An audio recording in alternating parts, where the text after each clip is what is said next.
bonsoir à toutes et à tous d'être venus pour cette séance de présentation. Alors, avant de vraiment passer à la présentation du livre proprement dite, j'aimerais déjà revenir un peu sur le contexte et sur le projet qui a donné lieu à la publication de cet ouvrage, puisqu'à l'origine de cette publication, il y a un projet qui s'appelle S-Lettres, qui a débuté en 2020 avec le soutien du groupement d'intérêt scientifique Collex-Percé, et qui visait à étudier et valoriser les thèses S-Lettres soutenues en France au XIXe siècle. Donc ce projet était coporté d'un côté par Pierre Verschuren, ici présent, maître de conférence en histoire contemporaine à l'université Marie et Louis Pasteur de Besançon, et de l'autre côté par l'ABIS, j'ai appris de nouveaux noms, effectivement,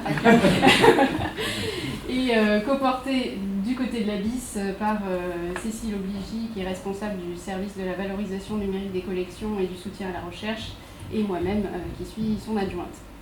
Donc le projet S-Lettres se basait essentiellement sur le fond de thèse de l'ABIS, parce qu'il se trouve que l'ABIS conserve un fonds de thèse quasi exhaustif de thèse S-Lettres entre le début du XIXe siècle et la veille de la Seconde Guerre mondiale.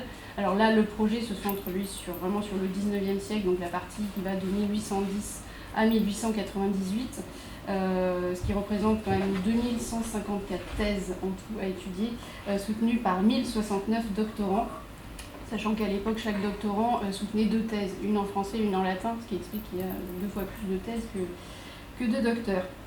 Et le projet est né essentiellement d'un constat qui est que la thèse et le doctorat sont finalement encore aujourd'hui assez peu étudiés, et ceci étant lié sans doute aussi à une idée préconçue comme quoi les thèses anciennes finalement avaient une valeur scientifique peut-être assez faible, alors même qu'on ne les avait pas étudiées. Donc c'était le début du projet, d'aller voir vraiment ce qu'il y avait dans ces thèses et ce qu'elles pouvaient nous offrir.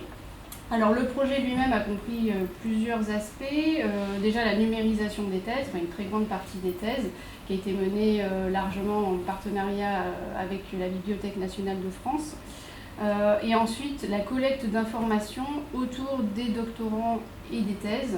Donc on a des agents, des vacataires qui ont été recrutés pour aller aux archives nationales et dans plusieurs services d'archives départementales pour rechercher notamment les procès-verbaux et les rapports de soutenance qui nous apportaient beaucoup d'informations sur, entre autres, les compositions des jurys, le déroulé des soutenances, les critères d'évaluation, etc.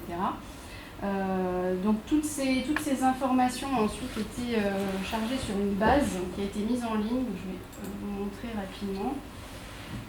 Donc toutes les informations qui ont été collectées dans le cadre du projet sont sur la base à laquelle vous pouvez accéder à cette adresse sur slettres.bis-sorbonne.fr, et qui permet d'aller explorer toutes les données selon différentes facettes, je ne sais pas si elles sont très visibles, à la fois par faculté, donc on a beaucoup de Paris mais aussi d'autres facultés, explorer directement via les titres de thèse, via les noms des doctorants eux-mêmes, ou via les membres du jury, les noms des membres du jury. Donc c'est une base de données relationnelle, donc toutes les informations sont mises en lien. Donc par exemple, si on cherche Durkheim, on va tomber sur l'ensemble des informations qu'il concerne, donc à la fois ses informations personnelles, tous les référentiels dans lesquels, les bases de données dans lesquelles il apparaît et sur lesquelles on s'est basé pour la base, toutes les informations autour de son doctorat, donc ces 2 thèses, ici la thèse en français, ici la thèse en latin, les informations autour de ses soutenances de thèse, les deux événements de soutenance, en général le même jour, mais voilà, qui font l'objet de 2 rapports de soutenance, les informations sur les exemplaires des thèses qui sont conservés pour l'essentiel à l'ABIS, et les rapports de thèse, ainsi que les participations aux soutenances quand il en a fait. Donc comme je vous disais, on peut aller, on veut en savoir plus sur la thèse de Durkheim, on va sur la notice qui décrit sa thèse, On peut aller voir l'événement de soutenance en question, voir l'ensemble de ses membres de jury, aller voir les notices des membres de jury, voir leur thèse également. Quand c'est le cas, normalement c'est le cas ici, voilà, la thèse est numérisée. Par exemple, on peut aller consulter directement la thèse. Voilà, c'est pour vous montrer rapidement cette base qui a été mise en place et donc qui est le principal résultat du projet, mais pas le seul. On a également une exposition virtuelle qui a été mise en place, qui est en ligne sur notre bibliothèque numérique Nubis, la bibliothèque numérique de la BIS. Donc elle est en place à la fois en français et en anglais. Donc elle a été réalisée donc, sous le commissariat scientifique de Pierre Verschuren également, et elle présente les premiers résultats issus de l'étude de ces thèses, mais bien sûr il reste de nombreuses études à faire sur ces thèses, donc si vous êtes intéressés, n'hésitez pas. Et enfin, le projet a donné lieu à plusieurs journées et colloques qui ont été organisées, notamment une journée d'études à Besançon en mai 2022 et un colloque conclusif pour le projet, alors conclusif entre guillemets parce qu'il y a d'autres actions qui ont été menées, dont la publication de cet ouvrage, mais en septembre 2022, on a organisé, surtout Pierre a organisé un colloque international autour du sujet de la thèse et du doctorat.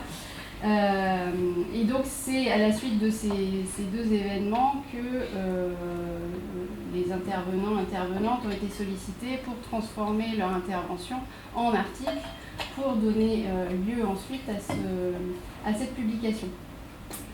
Donc nous avons, outre Pierre Verschuren que j'ai déjà présenté, qui a assuré la direction de cette publication, nous avons la chance d'avoir avec nous trois des auteurs, autrices de cet ouvrage, donc, dans l'ordre. À côté de moi, donc Jean-Charles Gesselot, qui est maître de conférence HDR en histoire contemporaine à l'université de Versailles Saint-Quentin en Yvelines.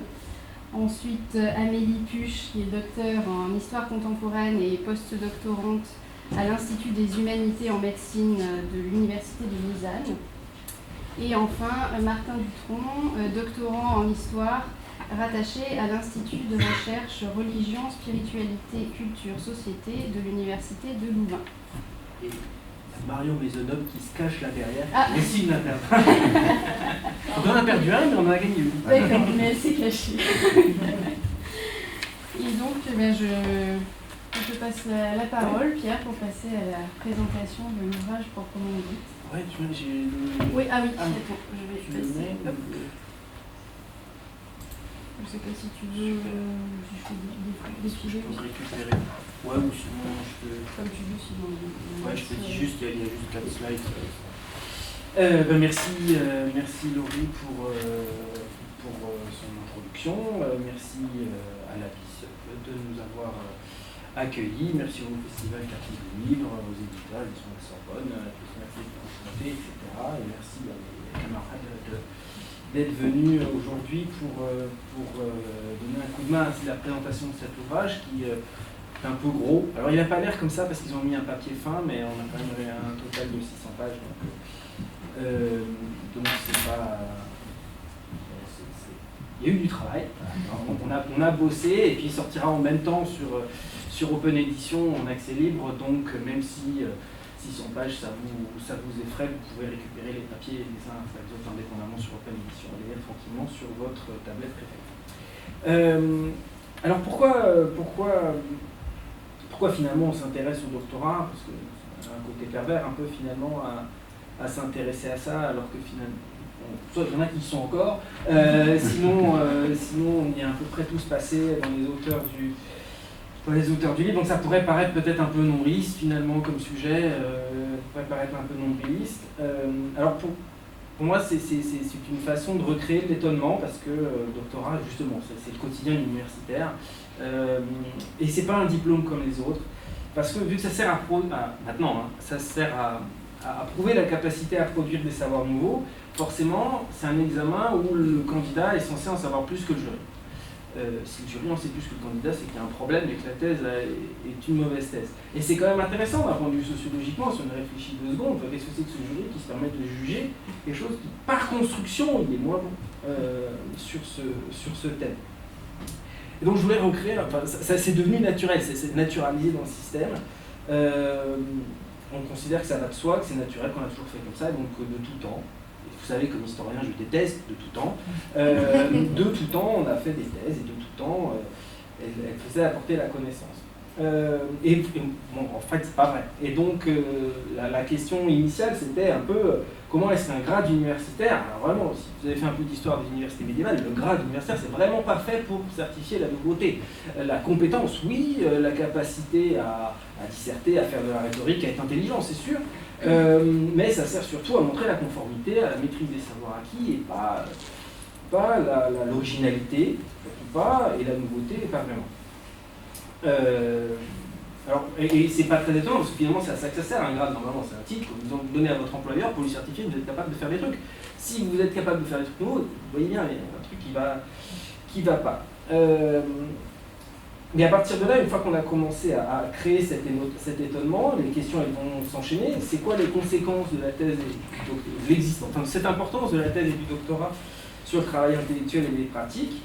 Est-ce qu'on peut parler, comme dirait un professeur d'ancien saxon, que vous connaissez peut-être, qui s'appelle J.R.R. Tolkien, dans son discours de départ à la retraite, il parle, pour son équivalent du doctorat, qui lui n'a pas évidemment, il parle de machine à saucisses.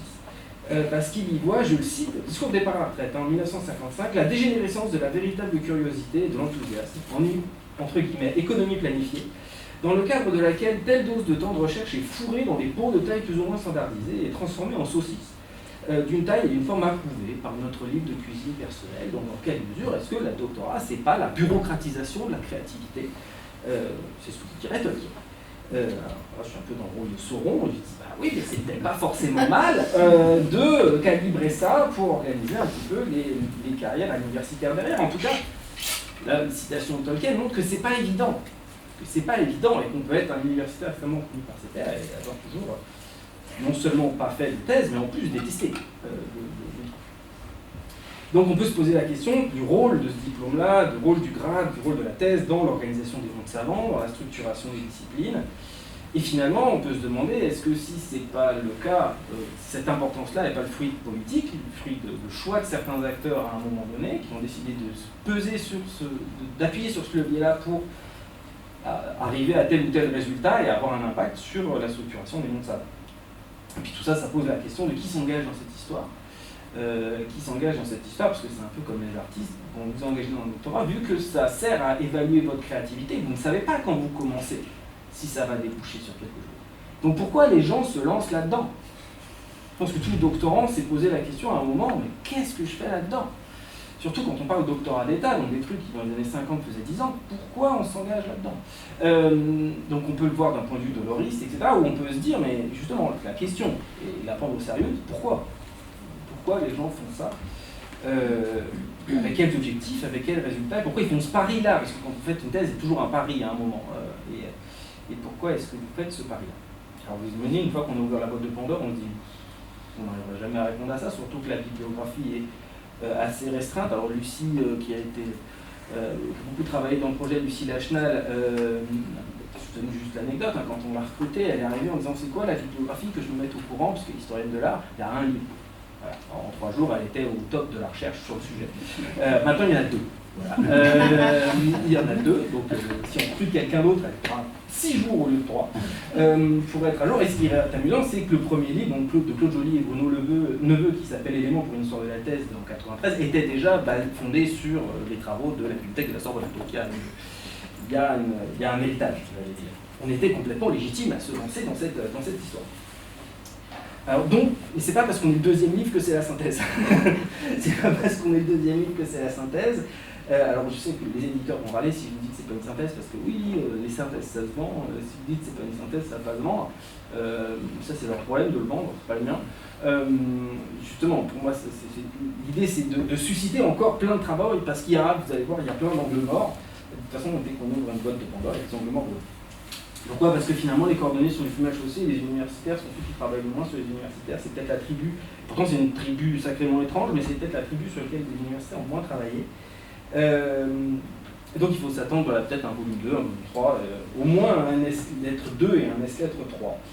C'est pour ça que j'aime pas le syntagme colloque de clôture.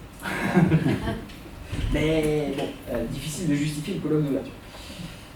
Et c'est pour ça que, pour poser ces premiers jalons, il m'a paru utile d'adopter, c'est pour ça que dans le titre il y a socio-histoire, c'est-à-dire d'insister, alors c'est pas du tout la seule dimension du programme, du livre, pas du programme, d'insister sur la dimension enjeu institutionnel, professionnel.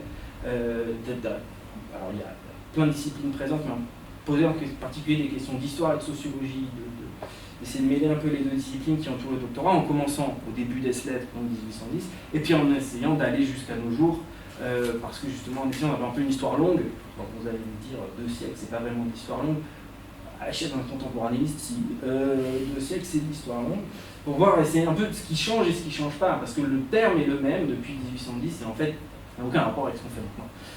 C'est aussi pour ça que c'est un exemple assez intéressant de terme et de papier. À la fin que vous avez, c'est quasiment le même, alors qu'en fait, tout ce qu'il y a dessous a radicalement changé avec le temps. Alors, qu'est-ce qu'on raconte dans ce livre? Alors, il y a des traits trop longs pour les domaines. Il y a une présentation des slides par Laurie et Cécile, et puis il y a un état de l'art de 31 pages que vous avez le droit de vous dispenser si vous voulez. Mais il y a la référence à la citation de Tolkien que je vous savais tout à l'heure, donc je vous incite à lire quand même pour trouver la référence. Et après, puisqu'on ne se refait pas, j'ai fait un plan en 3 parties. Alors, je crois que vous devrez pouvoir. Voilà. Alors, je vous ai mis ici le portrait du premier docteur Heslett ever en 1810, qui a le bon goût d'être byzantin. On en fait soutenir 4 sur tout le 19e siècle, mais lui c'était le premier. Je ne les donne pas vraiment 4 sur le 19e siècle. Et il y a un érudit local dans le fin fond du Cantal qui a trouvé ce petit portrait dans une maison à un moment donné de Pierre Fontanier. Donc, et là c'est l'année de sa soutenance, vous voyez qu'il soutenait à 44 ans. C'était déjà intéressant parce qu'on a commencé ces thèses très courtes qui faisaient 10 pages. Ça se faisait quand même quand on était pas tout jeune, quoi. Enfin, plein de raisons, Fontanier, il faudra en parler des heures, vous n'êtes pas là pour ça. Mais, donc cette première partie, elle s'est intéressée sur les parcours et les profils des docteurs. Les parcours et les profils des docteurs et des doctoreux. Dans un voisine. Alors oui, sur le 19e siècle, je le dis tout de suite, je vais spoiler un peu ce que raconte ma voisine tout à l'heure, mais il n'y a que des hommes. Sur les doctorats lettres, puisque les 2 premières, c'est 1914, donc nous, on ne peut pas faire de l'écriture inclusive, puisqu'elle est exclusive. Et donc la question, c'est de poser la question du rôle de la thèse et du doctorat dans les trajectoires savantes, dans les trajectoires intellectuelles, en interrogeant la place du doctorat dans les dynamiques des carrières. Donc c'est ce que moi je commence à faire au début avec peut-être le papier qui utilise le plus Heslett, puisque c'était un peu la chose, qui s'intéresse donc à toute la phase de 1810 à 1870, de monter en exigence érudite du doctorat. C'est comment on passe de ces premières thèses qui faisaient 10 pages, qui faisaient 15 pages, ce qui ne veut pas dire qu'elles étaient nulles. Je pense qu'on demanderait à quelqu'un de faire ces thèses aujourd'hui, il n'y arriverait pas. Mais c'était des exigences techniques très différentes de ce qu'on attend aujourd'hui. C'était des exigences rhétoriques avant tout. Et progressivement, on a, pour plein de raisons, des raisons qui sont en partie politiques, mais pas uniquement, on a une montée en érudition de ces textes. À partir des années 1830, progressivement, en particulier sous l'impulsion de quelqu'un qui a son médaillon dans la cour, mais je crois que les 4 médaillons dans la cour de la Sorbonne, c'est celui dont les gens se souviennent le moins, c'est Joseph-Victor Leclerc, qui était doyen de la Sorbonne et qui a été le gardien finalement de cette montée en érudition. Ce qui est intéressant, c'est le contraste entre cette montée en érudition progressive et ce que montre Gabriela dans le 2e article qui s'appelle Doctor Who, la mobilisation des titres universitaires dans l'espace public au sens où, dans quel sens, en même temps, elle a pris les parties du cas des philosophes et de quelle mesure ils utilisent le titre de docteur ou pas pour vendre leur manuel, parce que le grand enjeu des philosophes à ce moment-là, c'est de gagner de l'argent. Et de vendre des manuels, et on se rend compte qu'en fait le doctorat n'est pas utilisé pour s'affirmer comme érudit, mais dans des stratégies politiques, de positionnement, de proximité vis-à-vis de l'institution. Ça n'est que dans un second temps que ça devient un grade érudit. Dans un premier, c'est avant tout un moyen de montrer qu'on est proche de l'instruction du ministère et qu'on a compris les règles du jeu qui sont attendues. Alors, et jusqu'aux années 1830 où, en fait, ça devient de plus en plus utilisé pour mettre en avant des productions savantes, la production de savoirs originaux. On met le docteur Haslet sur son livre pour le vendre sous cet angle-là, comme savoir innovant, alors que jusque-là, on aurait plutôt mis lauréat d'un prix de l'Académie des sciences et des lettres ou de sciences morales et politiques. Donc on a une affirmation de la thèse comme occasion de développer une pensée propre. Ce qui en fait un moyen pour les femmes, comme vous le rappellerez Amélie tout à l'heure, d'obtenir les débuts d'une reconnaissance intellectuelle, puisque en soutenant un doctorat Haslet comme femme, on obtient une reconnaissance intellectuelle, alors limitée, puisqu'évidemment c'est la misogynie classique, voilà, mais ça marche quand même dans une certaine mesure. Moi je ne vais pas en parler plus, parce que sinon c'est moi qui vais lui piquer ses résultats, donc vous attendrez 5 minutes qu'elle vous présente ses propres choses. Et après, ces 3 premiers articles qui sont très historiques, justement, puisque l'article d'Amélie, vous voyez, c'est sous la Troisième République. On a 2 textes qui s'intéressent à des secteurs disciplinaires extérieurs aux S-lettres, c'est-à-dire SHS globalement du projet. Alors on a gardé les sciences mathématiques, physiques et naturelles pour autre chose, pour un autre temps. Déjà 600 pages, c'est pas mal. Donc avec 2 articles, celui de Jean-Paul Barrière sur le cas des thèses de droit, qui montre aussi une montée en exigence scientifique des thèses de droit, mais décalée de 20 ans, en fait, à partir de 1854. Et on montrait, à partir du cas, alors ça peut paraître extrêmement pointu pour vous, hein, le cas du conjoint survivant, c'est un problème politique extrêmement lourd au XIXe siècle sur le cas des veuves, c'est-à-dire qu'une fois que leur mari meurt, quelles sont leurs possibilités d'hériter, si c'est des enfants qui héritent de tout, et quelles sont leurs possibilités d'ester en justice, etc. Donc c'est tout un débat extrêmement important d'un point de vue doctrinal, donc de doctrine juridique. On peut voir à quel point les thèses servent à prendre position dans ce champ-là, ou pas d'ailleurs, parce que parfois avec les plagiats, ça sert surtout à répéter ce qu'avait dit son directeur de thèse. Mais le corpus des doctorats en droit est tellement grand que ça permet justement de bien voir ça, c'est-à-dire à quel point parfois c'est pour dire des trucs nouveaux et parfois en fait...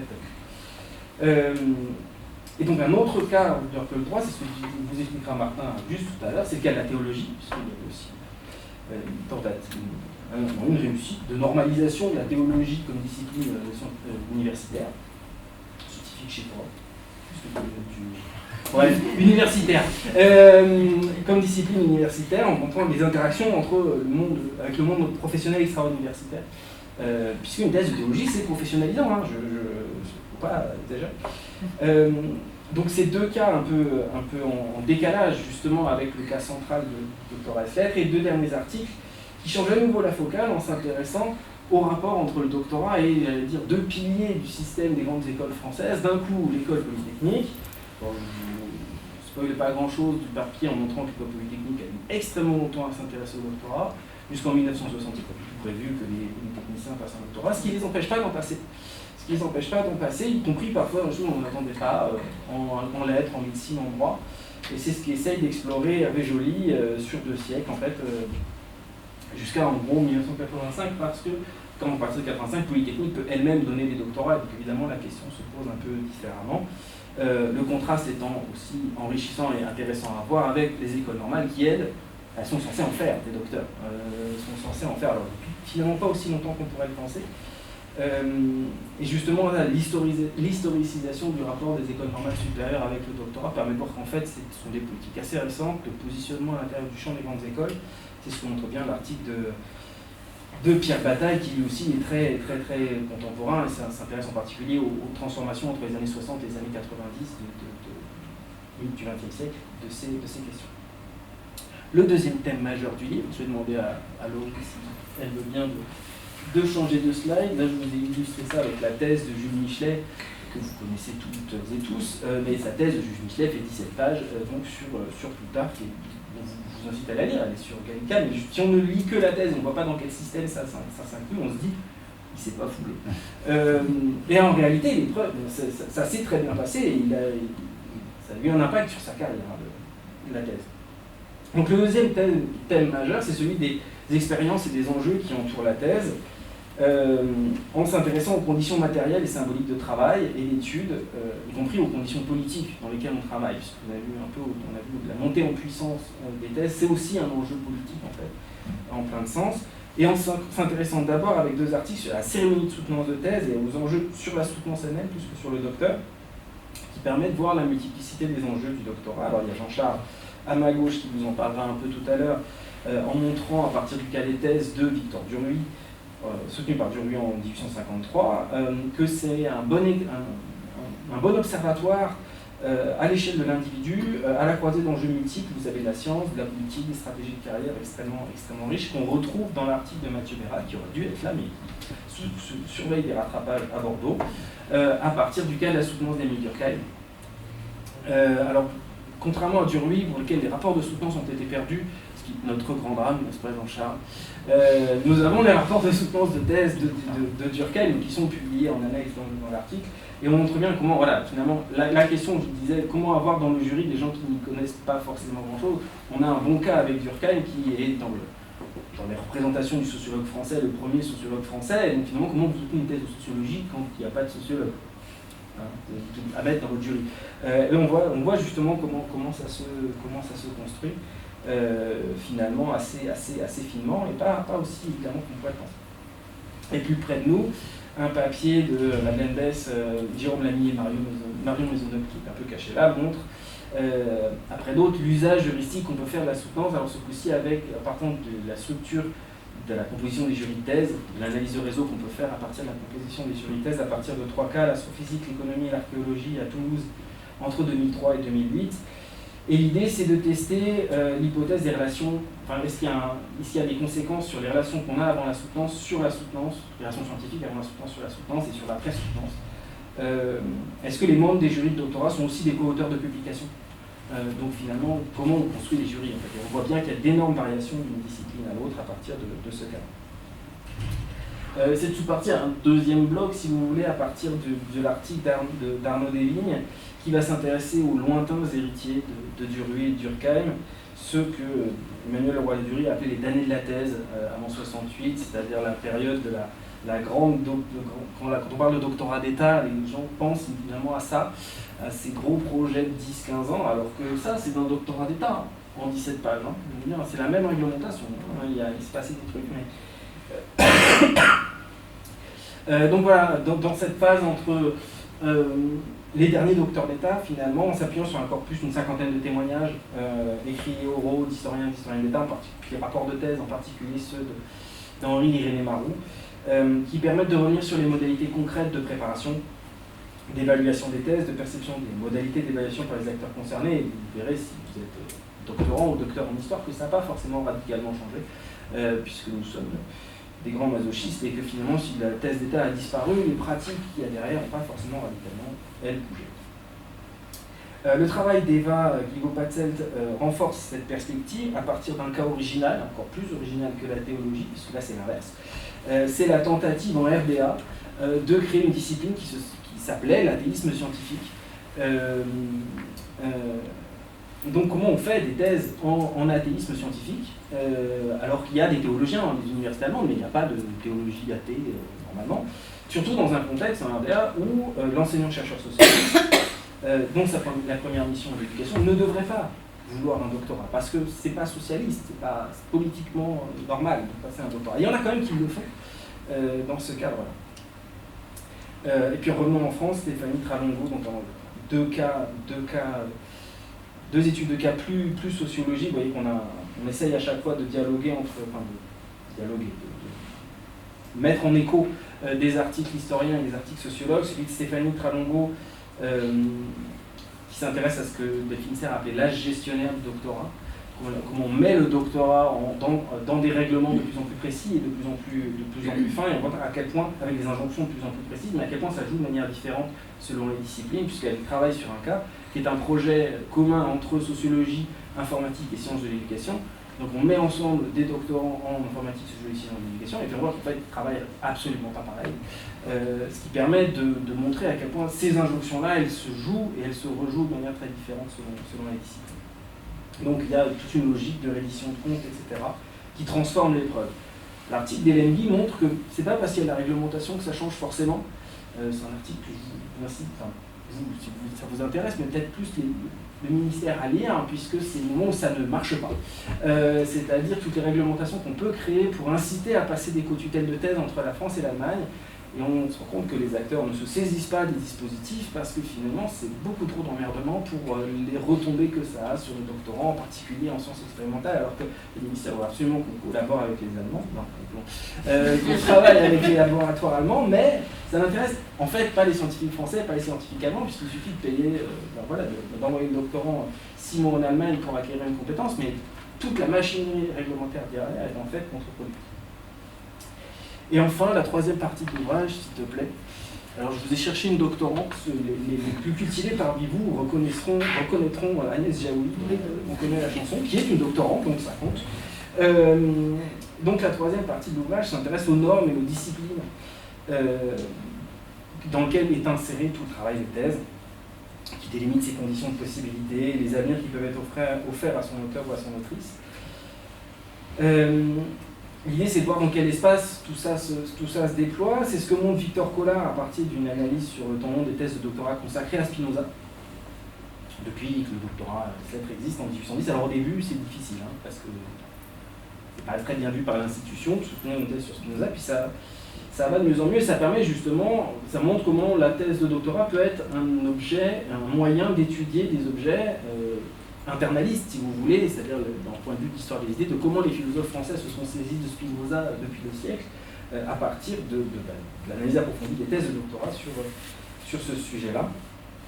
Notre objet qui a été très rapidement mis en thèse et dont les enjeux de la mise en thèse sont intéressants pour nous, c'est le cas des études européennes sur l'Europe en travaux. C'est l'article d'Antonin Cohen qui montre à quel point les acteurs de la construction européenne, très tôt, dès 1957, en fait, ont eu vu comme intérêt de montrer qu'il y avait des gens qui faisaient des thèses sur l'Europe. Et donc, depuis 1957, on a des bibliographies, on a un bulletin qui s'appelle Recherche et études universitaires sur l'intégration européenne, qui recense toutes les thèses sur l'Europe en Europe.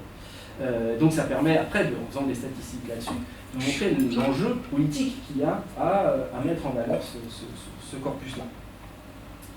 C'est encore des choses, finalement là on revoit la même logique se rejoue plusieurs fois, on le revoit avec Jean-François Condette sur le cas de la géographie, on le revoit avec Lucie Lachnac sur le cas de l'histoire de l'art. Si vous êtes géographe, si vous êtes historien de l'art, si vous faites de la science politique, vous allez voir, il y a plein de choses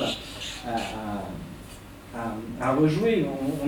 Ce sont des choses qu'on voit toujours, d'un point de vue indigène, quand on est dans sa discipline, on dit ah oui, moi je suis géographe, Vidal de la Blache, etc. Mais en fait, ce sont des processus qui se rejouent dans énormément de disciplines et que l'affirmation de ces nouvelles disciplines se joue par l'affirmation dans le champ du doctorat. Parfois, ça se passe assez bien, en cas de la géographie, ça se passe assez bien. Parfois, ça se fait dans le sens. Pour ça, c'est ce que montre l'article de David Rothman et Catherine Leclerc, une histoire de croc en blanc, rien que le titre, il dit le doctorat comme enjeu vif dans le processus d'institutionnalisation de la science politique. Vous avez un affrontement extrêmement violent entre l'école libre des sciences politiques, Sciences Po, et les facultés de droit, sur qui a le droit de donner un doctorat en sciences politiques, ce qui est extrêmement, entre 45 et les années 60, avec finalement une victoire, le combat cède finalement faute de un peu de combattants. Mais le combat est toujours actuel, c'est ce que montre finalement le dernier article, puisque ça fait longtemps que je cause, d'Antoine Miguier sur le cas des thèses en art, j'ai commencé en disant que le doctorat est un moyen de certifier la créativité. C'est tellement vrai qu'aujourd'hui on commence à faire des thèses, des doctorats, 10 ans de doctorat, non pas en histoire de l'art, mais en art. On soutient sa thèse sur sa propre production artistique, comme artiste plasticien, etc. Et il y a toute une série de raisons pour ça, en particulier d'organisation et mode de fonctionnement des écoles des beaux-arts, qui, en professionnalisant leur corps enseignant, ont besoin du docteur. Et donc, il faut leur faire des thèses, non pas en théorie de l'art, mais en art vraiment. Ce qui pose énormément de problèmes, réactive des antagonismes lourds et anciens entre le ministère de la Culture et l'Éducation nationale, et puis avec les formations en art plastique des universités, qui font parfois pas trancher, et qu'on voit bien, là, je vous parlais d'enjeux politiques, c'est là on y est très directement. Puis à la fin, il y a une post-phase parce que il paraît qu'il fallait absolument qu'il y ait une conclusion. Alors j'ai tenté, vous me direz ce que vous en pensez, il y a un historique dedans, je vous laisse découvrir. Et puis il y a une bibliographie, un index, des notices d'autrices et auteurs, mais ça, c'est peut-être un peu moins important. Voilà, j'ai essayé de vous résumer, vous voyez, beaucoup trop d'articles, oui, et puis la blague qu'on a trouvée sur la thèse, en cherchant bien, en cherchant bien sur Gallica, on espère en trouver d'autres pour arriver à faire des affiches de colloques un peu marrantes. Je vous remercie de m'avoir écouté, d'une part.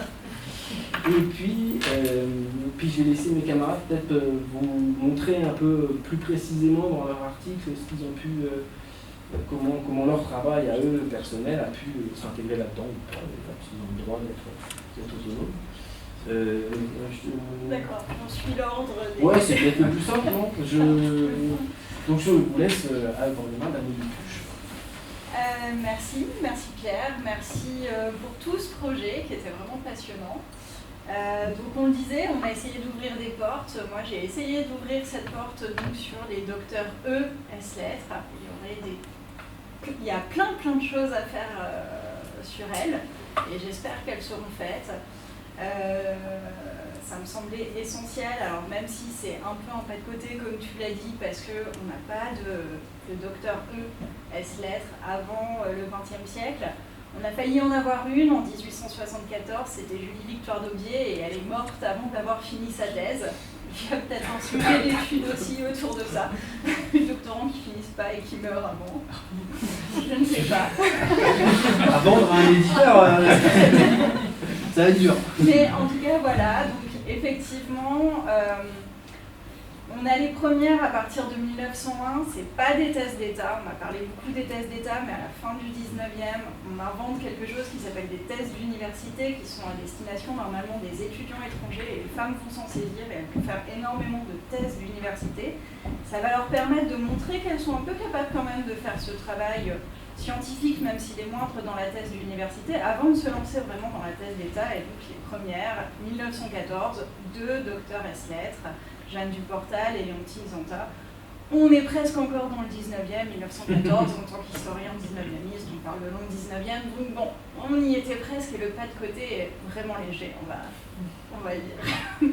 Mais donc voilà, donc, je me suis arrêtée en 1940, j'ai pu ébaucher du coup la première féminisation de ce doctorat. Elles sont de plus en plus nombreuses à en faire, notamment dans l'entre-deux-guerres. Et malgré la misogynie ambiante, elles sont de plus en plus nombreuses à être reconnues par leurs pairs, à pouvoir publier de manière autonome, parce que là où avant les revues scientifiques ne permettaient pas forcément qu'elles publient toutes seules, qu'elles publient avec un homme, ce qui entraînait tout un tas de complications pour leur carrière future. Ça va être de moins en moins vrai. Il y a une ouverture de plus en plus grande après-guerre. C'est ce que j'ai pu un peu montrer dans cet article, ce que j'ai pu ébaucher. En tout cas, il faudrait approfondir vraiment ça. Et donc, voilà, ce que j'ai pu montrer, c'est première reconnaissance des pairs et la possibilité de faire une carrière en tant que chercheuse, en tant que scientifique à l'université, et donc valoriser ce doctorat pour devenir enseignante-chercheuse et même professeure d'université. Alors certes, en 1940, au moment où je m'arrête, elles sont 4, donc ça fait pas,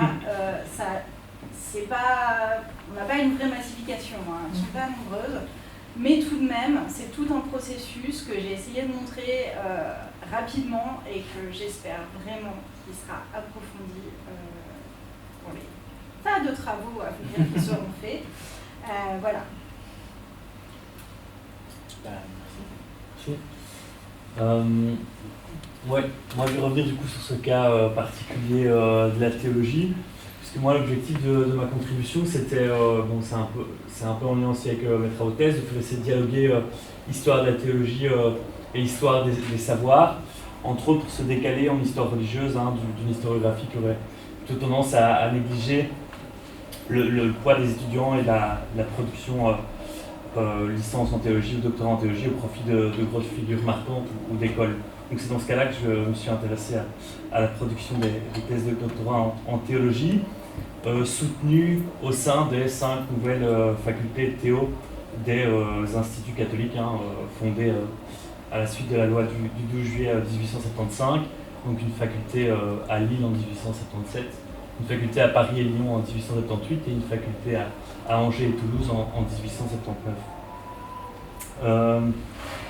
Alors, mon article, j'ai essayé de l'organiser en 3 parties. Hein. Une première où je reviens sur la hiérarchisation des lieux, les 5 facultés les unes par rapport aux autres. Une deuxième partie où je reviens sur l'ancrage ecclésial des récipiendaires, donc s'ils sont du clergé séculier ou du clergé régulier, et les circulations entre ces récipiendaires à l'intérieur d'une région universitaire, parce que autour de ces 5 instituts catholiques se forment des régions universitaires. Et dans un troisième temps, j'ai essayé de regarder et d'étudier les lieux et les stratégies de publication et les possibilités de publication de ces thèses de doctorat de ces 426 docteurs en théologie de 1879 à 1940, la Seconde Guerre mondiale. Oui, j'ai pas pris donc, au sein de ces facultés aussi à la possibilité de soutenir une thèse en droit canonique, mais ça j'ai écarté, je me suis intéressé aux thèses de doctorat en théologie, donc 426. Dans la première partie, sur cette question de hiérarchisation des lieux, en fait, rapide, par rapport, parce qu'au même moment, tout au long du XIXe siècle jusqu'à 1885, il est aussi possible de soutenir une thèse de théologie à l'université d'État. Et alors, ce que j'ai observé, en tout cas à la fin du XIXe siècle, enfin fin du XIXe jusqu'à 1940, c'est qu'au niveau de cette hiérarchisation des lieux, on ne retrouve pas la même que dans celle de... je dois me concentrer. Donc j'ai aussi, pour le 19e, j'ai aussi dressé la liste des thèses de doctorat en théologie catholique soutenues dans l'Université de France. Donc j'ai regardé un peu la géographie, et là, Paris est prépondérante. Et ça calque pas du tout avec ce qu'on retrouve pour les facultés de théo des instituts catholiques jusqu'à la Seconde Guerre mondiale, puisque les 426 docteurs en théologie, on en a principalement 162 à Toulouse, 146 à Lyon, 78 à Paris, 20 à Angers, 19 à Lille. Donc là, Paris apparaît pas du tout prédominant dans ce cadre-là. Bon, alors j'ai essayé de me comprendre comment, j'ai essayé de me poser la question d'essayer de formuler des hypothèses de compréhension de cette hiérarchisation entre les 5.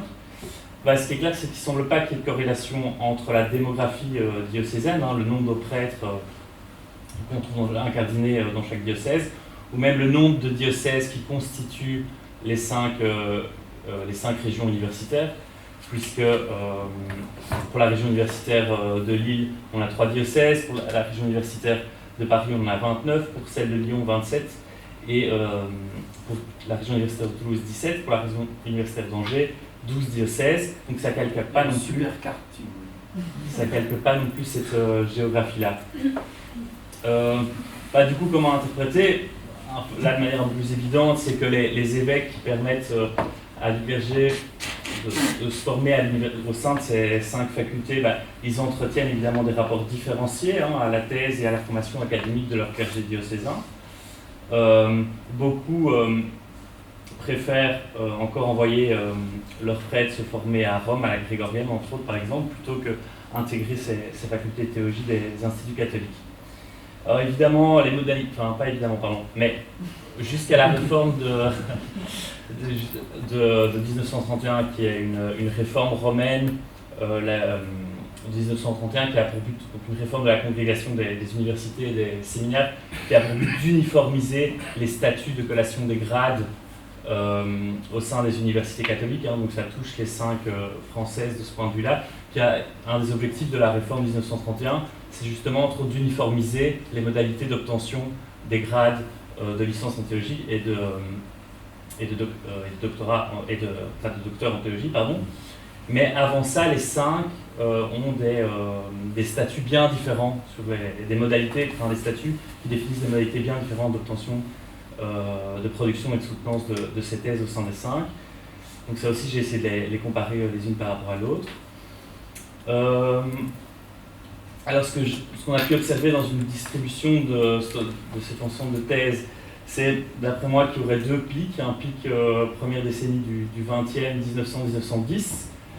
Alors là, il est peut-être corrélé au nombre à ce moment-là, de fait, le nombre le plus élevé de séminaristes qu'on retrouve en France dans les séminaires, parce qu'on passe de 4000 séminaristes en France en 1880 à plus de 9000 en 1901. Donc là, on est aussi au pic du nombre de séminaristes au sein, évidemment, des grands séminaires avant la loi de séparation de l'Église et de l'État. Et le deuxième pic, ce serait le pic des années 1920, où là on voit complètement s'effacer la faculté de théologie d'Angers et de Lille, et seulement une production, quasi une disparition, pour des thèses soutenues encore à Paris, Toulouse et Lyon. J'y reviendrai, mais ce que j'ai pu observer aussi, c'est que l'application n'est pas la même au sein des 5 facultés de théo de la réforme romaine de 1931, c'est qu'elle est finalement plutôt favorable à Paris et défavorable du point de vue de la production de thèse aux 4 autres. Je faut me couper si je ne calcule pas du tout mon temps dans les pages. Pour moi, ce qui m'intéressait entre autres, c'est donc d'observer cette baisse à partir de 1910, aussi pour essayer de confronter ça avec son histoire religieuse et en histoire de théologie. Classiquement, évidemment, on est en plein moment de ce que l'histoire religieuse décrit de crise moderniste, de 1902 à 1907. Et moi, j'essaie de me dégager de ce type d'interprétation, crise moderniste, interne et idéologique au catholicisme, pour regarder plutôt aux modalités de production de cette discipline qui se formalise et voir si on peut y voir autre chose. Et je pense de fait qu'on ne peut pas seulement imputer cette baisse post-1910 à la question de la crise moderniste, mais plutôt, peut-être, justement, à une crise du type de clerc alors trop intellectuel, au profit d'un clerc qui serait jugé plus pastoral, ce qui expliquerait que dans certains diocèses, les choix des évêques d'envoyer au sein de ces 5 facultés leur clergé diocésain diminuent ou changent. Alors, surtout, post-réforme 1931, DSD 1931 et leur application dans les 5 facultés, on peut distinguer post-1930 2 logiques, il me semble, selon moi. Alors, il y aurait une logique qui est plutôt la parisienne.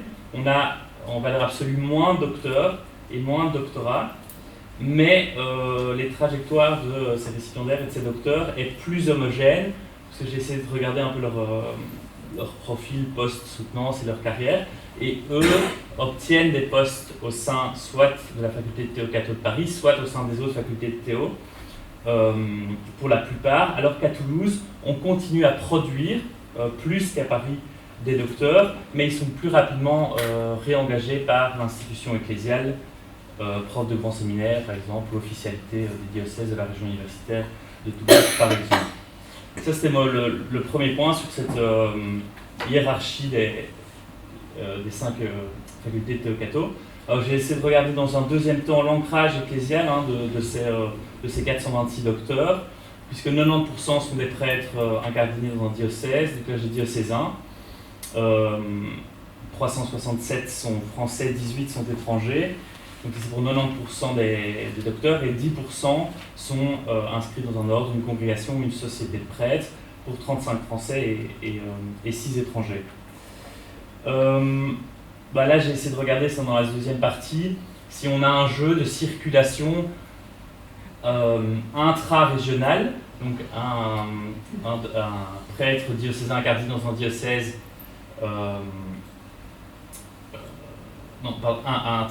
interrégional, qui change qui va soutenir une thèse de doctorat en théo, non dans la faculté de sa région universitaire, mais dans une autre faculté. Et là, ce qu'on observe clairement pour Paris, dans le jeu de ces circulations, c'est qu'à la fois on a du recrutement régional de la région universitaire, à la fois on a du recrutement national d'autres régions universitaires, et aussi à l'international, les étrangers vont soutenir à Paris. Alors pour Lyon et Toulouse, c'était clair qu'on a du recrutement au sein des diocèses de leur région universitaire. Et la différence entre la région universitaire de Lyon et Toulouse, que j'ai essayé je pense avoir observé, c'est que pour la région universitaire de Toulouse, par contre, une proportion significative vient principalement du diocèse de Toulouse, alors pour la région universitaire de Toulouse, tous les diocèses de la région envoient de manière plus homogène un docteur pour soutenir à Toulouse. Donc par rapport à Lyon, Toulouse et Paris, par contre à Lille et Angers, on a exclusivement des prêtres séculés à l'exception une fois à Lille et une fois à Angers, mais sinon on a toujours des séculés qui soutiennent à Lille et Angers. j'ai évidemment regardé aussi à la nationalité de ces docteurs en théologie étrangers. Sur les 27 clercs étrangers, on avait une distribution de 9 Polonais, 7 Yougoslaves, 6 Allemands. Donc moins avant la Première Guerre mondiale et beaucoup plus dans l'entre-deux-guerres. Alors comment interpréter ces nationalités, polonais, yougoslaves, allemands? En tout cas, c'est cette question certainement dans l'entre-deux-guerres, évidemment de stratégie au sein aussi de ces instituts catholiques d'aller regarder vers les pays de la Petite Entente entre France et Petite Entente. Il faut aussi noter que, évidemment, le maintien en 1919, la particularité, c'est que la France maintient dans l'université française à Strasbourg une faculté théo-catholique à côté des facultés théo-protestantes que les Allemands avaient fondées en 1903. Mais là, ce maintien d'une faculté théo-catho ne vient pas du tout bousculer les équilibres et les circulations entre les 5 régions universitaires. D'autant que dans l'entre-deux-guerres, c'est pas le même type de doctorat exactement, mais 11 des 19 docteurs en théologie à Strasbourg dans l'entre-deux-guerres, 11 des 19 sont étrangers. Et dans une troisième et dernière partie, là j'ai essayé de regarder aux logiques de publication de ces thèses de doctorat, de ces 426 thèses de doctorat. Évidemment, déjà, ces logiques de publication dépendent de modalités qui elles-mêmes n'étaient pas homogènes pour l'ensemble des 5 facultés. Elles peuvent varier en nombre de pages, elles peuvent varier sur l'obligation d'impression ou non, sur leur contenu, sur la présence d'une liste de thèses annexes à la dissertation imprimée. Les 19 thèses soutenues à Lille, 11 sont imprimées, elles sont imprimées par les imprimeurs locaux lillois. Par contre, à Lille, post-Seconde Guerre mondiale, beaucoup moins sont imprimées, moins de thèses sont imprimées, mais alors elles sont là éditées à Paris chez de plus grands éditeurs, Beauchesne, entre autres par exemple, pour la théologie.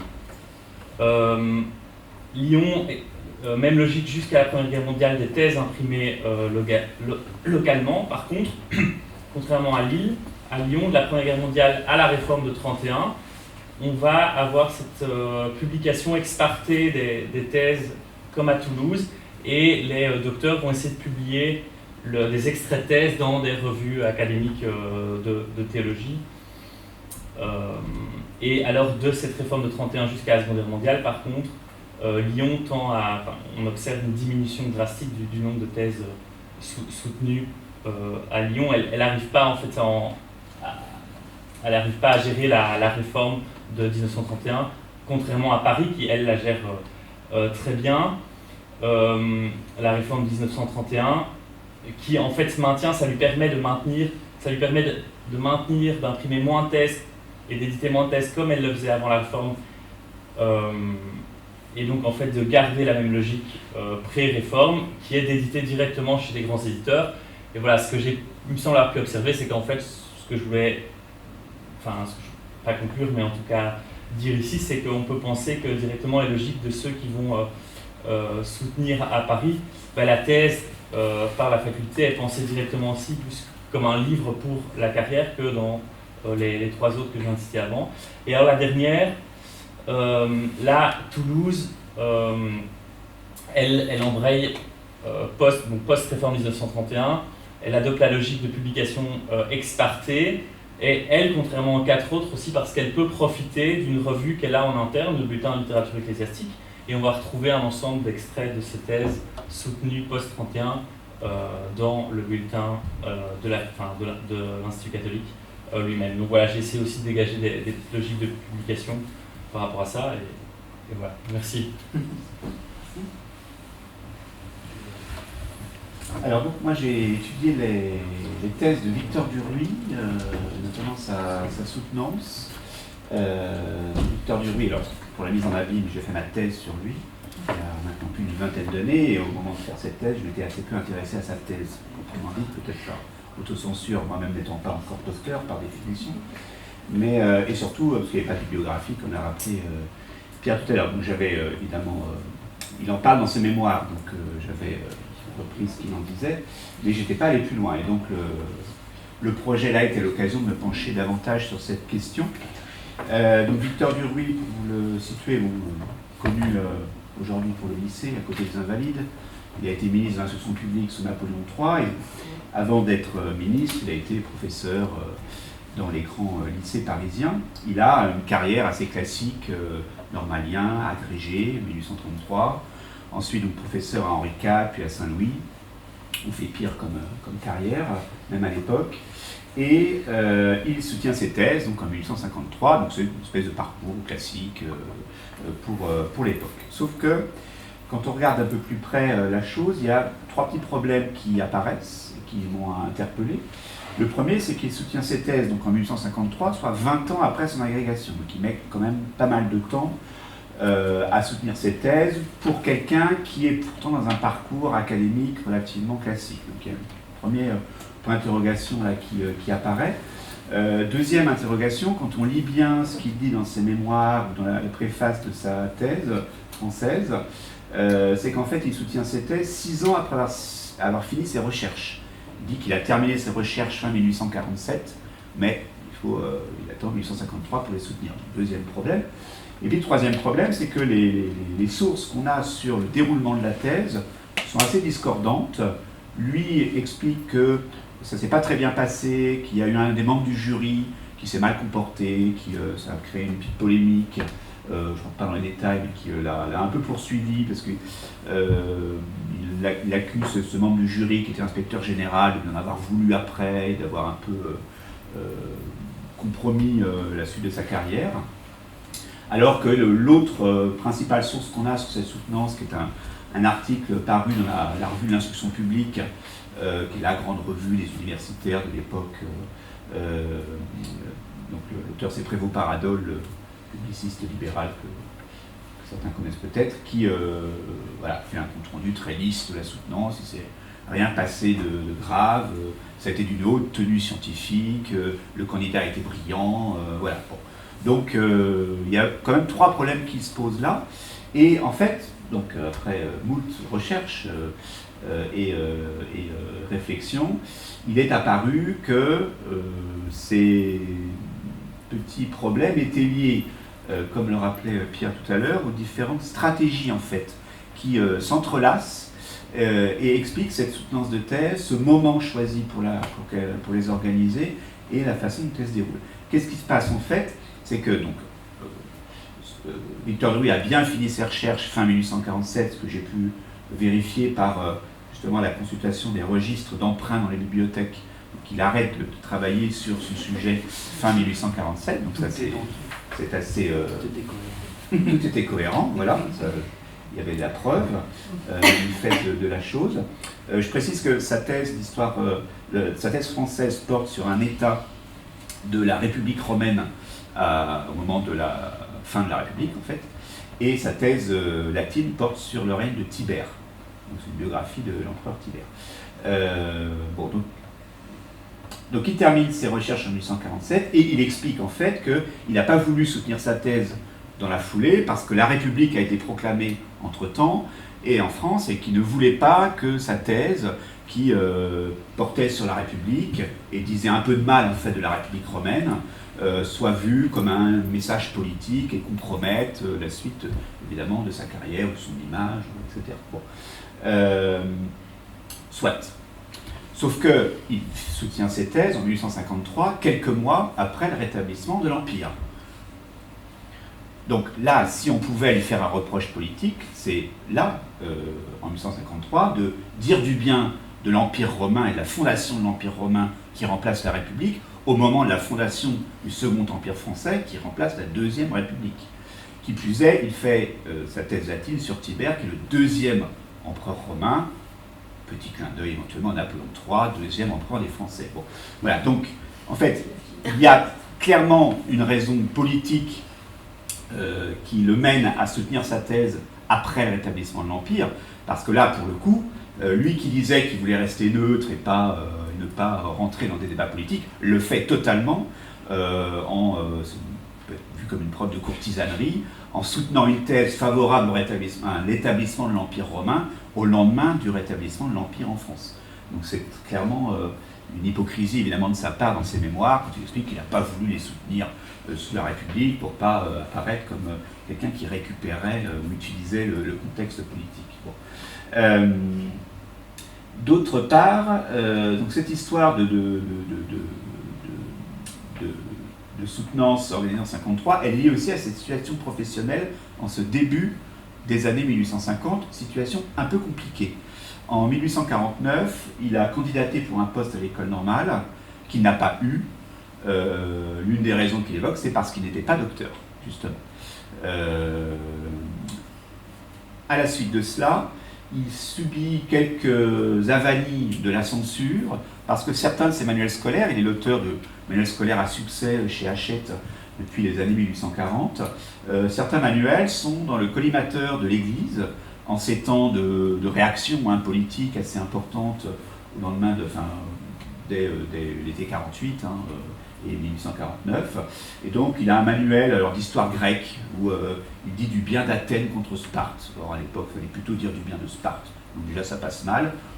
Et puis surtout, son histoire de France est très anticléricale et il dit tout le mal qu'il pense du rôle de l'Église dans l'histoire de France dans son manuel. Et ça ne passe pas. Il y a un abbé, un obscur abbé qui s'appelle Brûlebois, joli nom pour un abbé, qui le dénonce dans la presse cléricale, dans l'univers, et donc il se prend une volée de bois vert de l'administration supérieure de l'instruction publique. Il a un blâme public du ministre lui-même pour ses écrits. Donc il est vraiment en délicatesse avec l'administration. Et il profite en fait de ce moment en 1953 pour un peu redorer son blason auprès du nouveau ministre de l'instruction publique bonapartiste, Fortoul, pour dire, vous voyez, ok, j'ai pu dire des choses pas très bien dans mes précédents écrits, mais je fais une thèse très favorable à l'Empire contre la République. Donc, voilà. Donc il y a très clairement aussi une stratégie de carrière et en même temps une stratégie politique dans ce choix-là. Et dernier point, donc, sur cette histoire de polémique liée à la soutenance, donc lui l'évoque pour se présenter en victime en fait. Et il y a un enjeu aussi mémoriel, c'est que dans ses notes et souvenirs qu'il publie à la fin de sa vie, il n'a de cesse en fait de répondre à tous ceux qui l'ont accusé d'avoir rallié l'Empire. Lui qui au départ avait plutôt la réputation d'un historien libéral, il ne cesse dans ses mémoires de dire qu'il s'est rallié en fait à un homme, à Napoléon III, par sympathie personnelle, beaucoup plus qu'au bonapartisme. Il dit qu'il n'a jamais fait de candidature officielle alors qu'il a été élu conseiller général des Landes avec 96% des voix. Enfin, donc voilà, il ne parle pas du tout de ça d'ailleurs, il ne le dit pas, je l'ai découvert par hasard autrement. Donc voilà, c'est des mémoires, donc il arrange évidemment la réalité. Et il veut faire passer cette soutenance comme une de ces nombreuses avanies qu'il a subies de la part du pouvoir au début des années 50, dans un chapitre qu'il appelle « Les sévérités ministérielles », alors que le ministère n'a absolument rien à voir avec sa soutenance de thèse. Et Désiré Nizard, qui était l'inspecteur général qui a fait la polémique, n'était pas en service commandé du ministre pour casser évidemment l'impétrant. Et donc cette polémique, en fait, il la détourne pour montrer qu'il est une victime de ce nouveau régime qui commence, alors qu'il fait tout, en fait, pour se faire bien voir de ce nouveau régime. Et si Prévost-Paradol, dans son compte-rendu de la soutenance, lui n'évoque pas du tout cette polémique, c'est qu'en effet, elle a fait pchit, si vous voulez, comme disait l'autre, elle n'a pas compromis la soutenance qui s'est très bien finie, il a été évidemment déclaré docteur.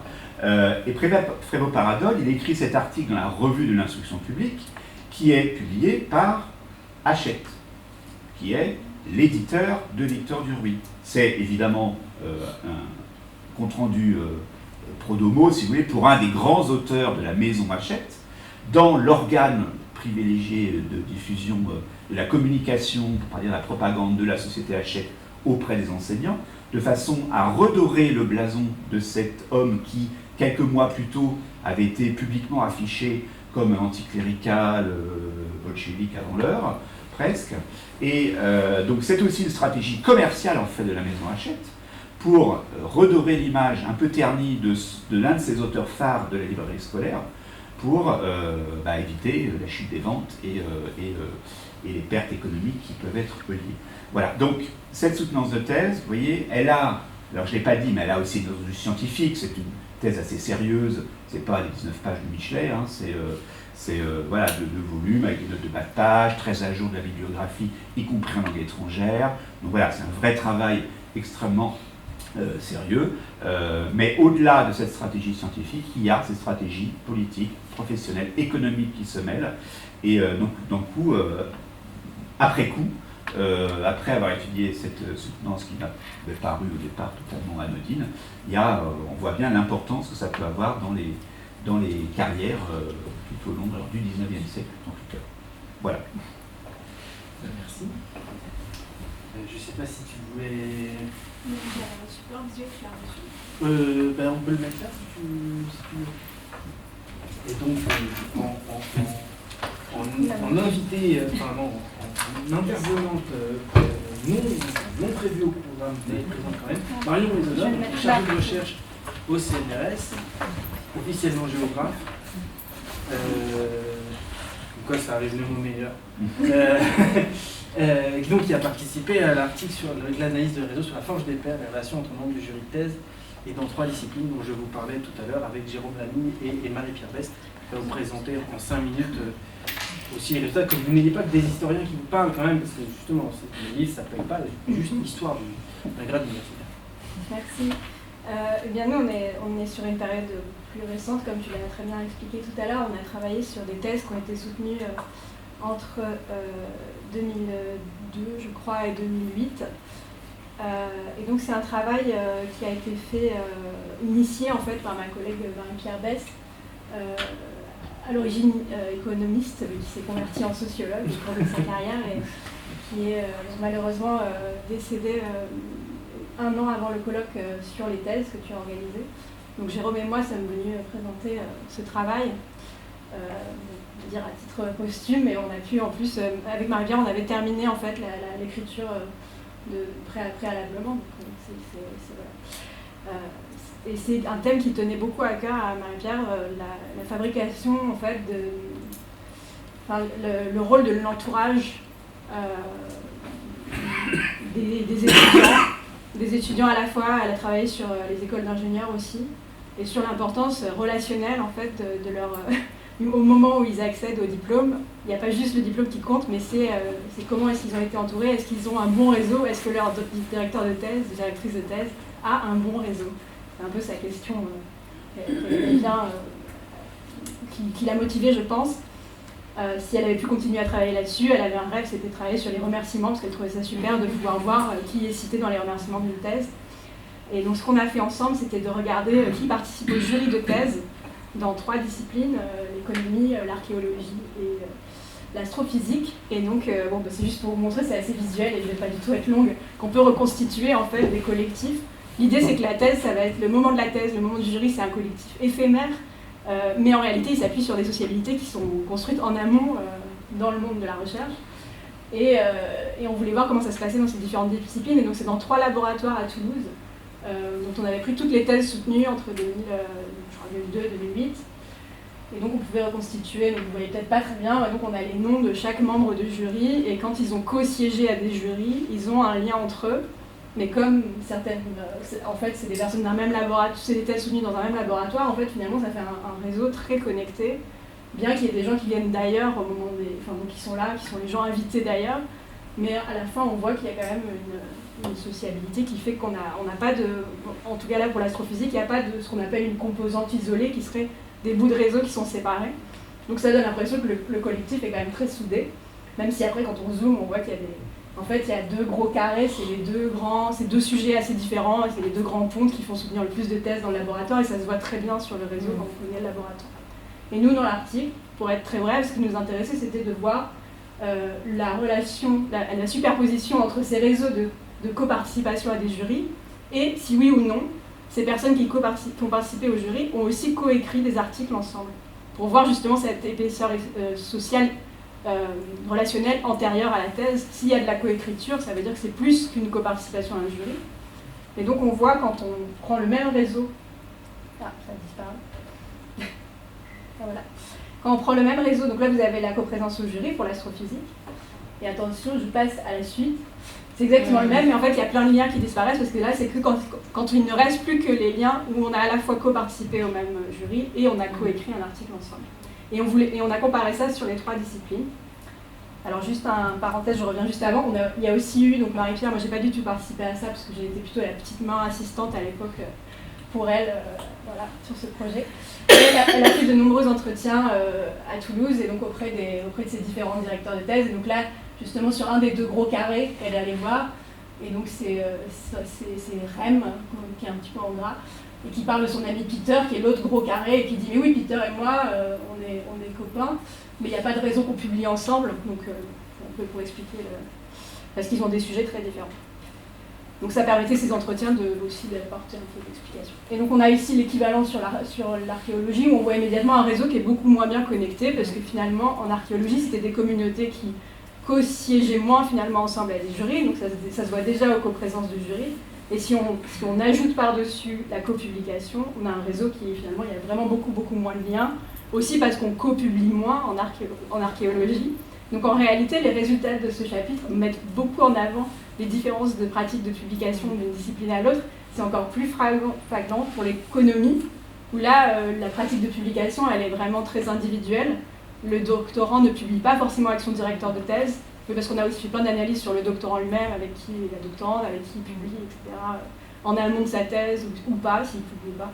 Et donc, vous voyez qu'en économie, c'était beaucoup plus rare, etc. Et donc là, on voyait ensuite la part de relations qui était à la fois copublication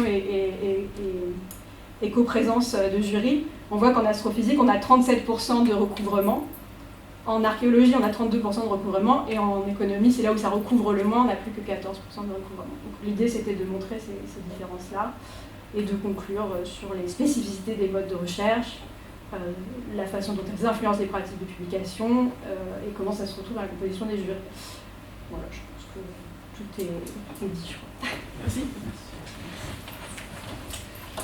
Ben voilà, donc vous voyez à quel point ça peut brasser large dans ce livre. On nous rend compte qu'il y a 2 lots avec des couleurs de couverture subtilement différentes. Je vous incite à chercher les exemplaires les plus jaunes possibles, parce qu'ils ont l'air un peu plus grands. Maintenant, je suis ouvert à toutes les questions et une discussion de la salle. Oui. Je vous remercie beaucoup pour toutes ces présentations qui étaient vraiment intéressantes. J'aimerais profiter de la dernière présentation, parce que c'est un sujet qui m'intéresse particulièrement, sur la question des remerciements et des réseaux qui sont créés au moment du doctorat. 2 petites questions. Est-ce que dans le cadre de votre travail, vous avez pu mesurer l'impact ensuite sur la carrière professionnelle? Et puis, est-ce que ce type de recherche, d'analyse, elle est possible pour le 19e siècle? Par rapport aux sources qui existent, par rapport aux... Parce que là, on a... Merci pour vous. Vous avez terminé? Oui. Merci pour vos questions. Justement, oui, on l'a fait, mais ce n'est pas dans le texte d'étudier si, pour cette population-là, on a regardé quel était leur devenir professionnel. Puisqu'on avait du suivi, vu que les thèses elles avaient été soutenues avant 2008, on pouvait vraiment voir ce qu'ils étaient devenus. Donc en fait, ces données-là, elles existent, mais on ne les a pas traitées, je ne sais pas maintenant que... Mais bon, ce serait quelque chose qui était... Voilà, ça faisait partie des nombreuses pistes qu'on avait de travail. Marie-Pierre avait beaucoup d'imagination, elle avait toujours plein d'idées, donc ça faisait partie des choses qu'elle voulait faire aussi.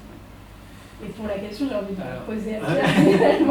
Pour le 19e siècle, pour le 19e siècle, on peut reconstituer les carrières en croisant avec les S-lettres. Alors pour l'instant, il faut le faire un petit peu à la main, mais moi j'ai pas voulu le mettre dans le papier pour les mêmes raisons, parce que déjà ça faisait 600 pages, donc peut-être pas exagérer.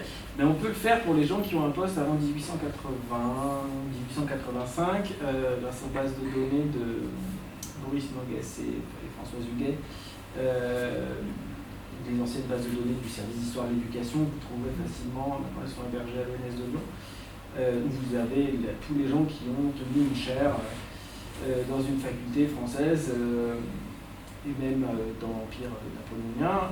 Alors ça ne fait pas énormément de monde, puisqu'on est vraiment dans un tout petit monde. Mais ça s'arrête, cette base-là s'arrête en 1885. Ce qui fait que pour la Troisième République, on est encore un peu à court de sources. Avec S-Lettres, on a repéré tous ceux qui ont un dossier de carrière. Donc il y aura à terme moyen de le faire. Alors, il y a des dossiers de carrière qui ont disparu, etc. Donc là où on a de la chance, c'est qu'à partir de 1885, il commence à y avoir des rapports annuels des facultés, et donc alors c'est vraiment pas fun comme littérature, mais en croisant tous les rapports annuels des facultés, on peut reconstituer toutes les gens qui ont eu un poste dans la vie de faculté, et donc après croiser ça avec ce qu'on peut avoir dans l'inscrit. C'est faisable, c'est pas encore fait. Parce que oui, ce qui rajoute encore une complexité, c'est qu'à partir de 1877, on a créé les postes de maître de conférence. Et qu'au début, les postes de maître de conférence sont des postes annuels, ce qu'on dit aujourd'hui précaires, qui laissent peu de traces. Et donc, repisser les postes de maître de conférence dans ces années-là, ne serait pas complètement trivial, faisable, mais pas trivial. Donc, c'est pas. Voilà, c'est pas. Il y a de l'huile de coude à mettre, mais c'est faisable. C'est ça que juste encore par rapport aux remerciements, parce que j'imagine que les thèses, aujourd'hui, les remerciements sont quand même relativement. Enfin, il y a un certain protocole à tenir, mais il y a quand même une touche personnelle. De ce que j'ai pu voir des thèses fin 19e, c'est quand même très protocolé. Donc, est-ce que les remerciements peuvent être un indicateur de soutien, ou est-ce que finalement c'est une façade à quelque part, nécessaire à dire dans sa thèse? C'est nécessaire à dire, mais moi j'aurais tendance à croire que c'est pas complètement absurde comme indicateur de patronage. On le voit dès la soutenance de. Je ne vous ai pas parlé, Pierre Montagnier, là, le Bisontin que je vous ai montré tout à l'heure, de me dire en quelques mots, c'est encore pire que Duruy, parce que lui, pendant la Révolution, il a été assez clairement montagnard. C'est un prêtre défroqué qui a épousé la bonne sœur, défroquée elle-même, qui dirigeait l'hôpital du bled de Florac dans le Cantal. Donc voilà le couple sulfureux qui rentre dans l'enseignement, qui en plus était proche des idéologues, est monté à Paris pendant la Révolution, etc. Et donc il se planque à Besançon en réalité. Il se fait oublier de tout ce qu'il a fait dans le Cantal. Et il soutient ses thèses pour essayer d'obtenir un poste en montrant qu'il s'est rallié au Premier Empire. Et la thèse latine est dédicacée à l'archevêque, alors que c'est un prêtre défroqué quand même. La prêtre latine est dédicacée à l'archevêque, et la thèse française est dédiée au préfet. Vous voyez, en termes de positionnement rationnel, on a quelque chose d'intéressant quand même. Alors l'archevêque lui-même est un ancien conventionnel, donc bon, c'était pas si pire, mais ce qui n'empêchera pas d'ailleurs de perdre son ça n'a pas marché, Opération Fontanier. Il était professeur d'humanité au lycée, finalement les parents d'élèves apprennent ce qu'il a fait dans le Cantal, et donc l'administration est obligée de le faire passer secrétaire de l'Académie de Rennes, donc il l'envoie encore à l'autre bout, mais sans élèves, et il fait bureaucrate jusqu'à la fin de sa carrière, et à la fin de sa carrière il va devenir maire de Florac, dans le Cantal, puisqu'il revient dans le Cantal jusqu'à la fin. Mais donc on voit dans les remerciements des aventuriers du bonhomme. Et finalement il est un peu connu, puisque Gérard Genette va rééditer en 68 les figures du discours, en disant d'ailleurs que c'est un rhéteur comme tous les autres, complètement interchangeable, et que, alors qu'en fait pas du tout. Bref. Donc les remerciements déjà à cette époque-là, c'est un indicateur de choses pas inintéressantes. Et c'est aussi pour ça que mais pour y arriver à faire une étude, je pense un peu, faut arriver à être sériel, quoi. Je pense qu'il faut arriver à avoir un corpus qui se tienne. Et c'est aussi pour ça que la numérisation, je pense, elle vaut le coup. Alors elle n'est pas finie, donc l'étude on ne peut pas encore trop la faire. Et je pense qu'on va, à haut doigt mouillé, je pense qu'au début on a beaucoup de positionnement, de patronage politique de ce type-là, politico-religieux. Et que progressivement on va passer vers des patronages plus savants, plus savants. Et vu que ça, je sais bien que c'est toujours traumatisant, mais le directeur de thèse, ça n'existe pas officiellement avant 1969. Je sais bien qu'aujourd'hui, pour un directeur de thèse, il est évidemment indispensable à la réalisation de la thèse. Très longtemps, on a fait des thèses sans. Alors évidemment, il y avait des logiques de patronage, puisqu'il y avait quelqu'un qui écrivait un rapport qui vous autorisait à soutenir. Donc évidemment, cette personne-là, vous alliez l'avoir avant. Hein, vous essayez de vous débrouiller pour que le rapport soit plutôt bon. Mais ça ne vous empêche pas d'en avoir plusieurs, d'avoir plusieurs de ces patronages. Et en fait, le meilleur indicateur qu'on a, faute des rapports, parce qu'on n'a pas les rapports forcément pour tout le monde, c'est les remerciements. Donc c'est peut-être très formel, mais pour nous, pour l'historien, c'est en fait d'autant plus utile en fait, et signifiant, parce que c'est un vrai positionnement professionnel en fait, d'avoir choisi qui on met dans les remerciements ou de ne pas mettre. Après, il y a quand même des cas un peu marrants. Il y a Daniel Guignot qui dans les années 1830 est directeur de l'école normale. Alors il est en bisbille avec Victor Cousin, donc il se fait poliment remercier de la direction de l'école normale, et Victor Cousin lui offre une porte de sortie qui est un poste absolument méprisable, qui est le professeur de géographie à la Sorbonne. Sauf que Guignot n'est d'abord pas géographe du tout, et puis en même temps il n'est pas docteur, donc il soutient très rapidement sa thèse. Et ça commence par un épigramme en latin où il explique qu'il offre cette thèse à ses élèves de l'école normale en étant désolé d'avoir mis autant de temps à la soutenir et qu'il ne faut surtout pas le prendre comme modèle. Donc il y a une espèce d'autodérision dans le remerciement qui est même en 1838, donc vraiment pas les années fun de l'université, mais même là on a quand même un petit peu de sel dans le remerciement, donc je pense que ça vaut vraiment la peine d'être creusé. Donc je vais dans votre sens. Mais je pense qu'il faut le faire sériellement. Et je pense que c'est encore aujourd'hui le problème pour étudier ça, c'est d'avoir un corpus un peu complet sur qui est un peu une surface représentative. Je vous remercie. Oui, oui, bonjour. Merci beaucoup pour vos présentations très intéressantes dans leur diversité. J'aurais bien aimé savoir si vous aviez des éléments ou pas là-dessus, sur ce que vous avez trouvé, sur les discours des universitaires sur le sur la thèse et la thèse d'État. Discours positifs ou négatifs de contestation, potentiellement du rôle de la thèse dans la structuration du champ, dans la création de hiérarchie et de distinction, liées peut-être à des revendications de corps unique ou d'uniformisation de la profession. Je ne sais pas si vous avez des choses là-dessus, peut-être seulement un peu plus récemment, après 45 ou même sur le 19e siècle. Voilà. Tolkien. C'est compliqué votre question. Non, mais après, c'est une excellente question. Hein. Mais en fait, le moment où la question commence à se poser les années 60, il n'y a pas beaucoup d'égalitaristes dans l'université, de point de vue historique. Aujourd'hui pas trop, mais il n'y en avait vraiment pas suffisamment avant pour que ça fasse des revendications sur ce domaine-là et la question d'un corps unique. En fait, c'est avec l'apparition des maîtres assistants que la question va commencer à se poser dans les années 60. Et là, avec la création de l'HDR, etc. Alors ça, c'est un dossier que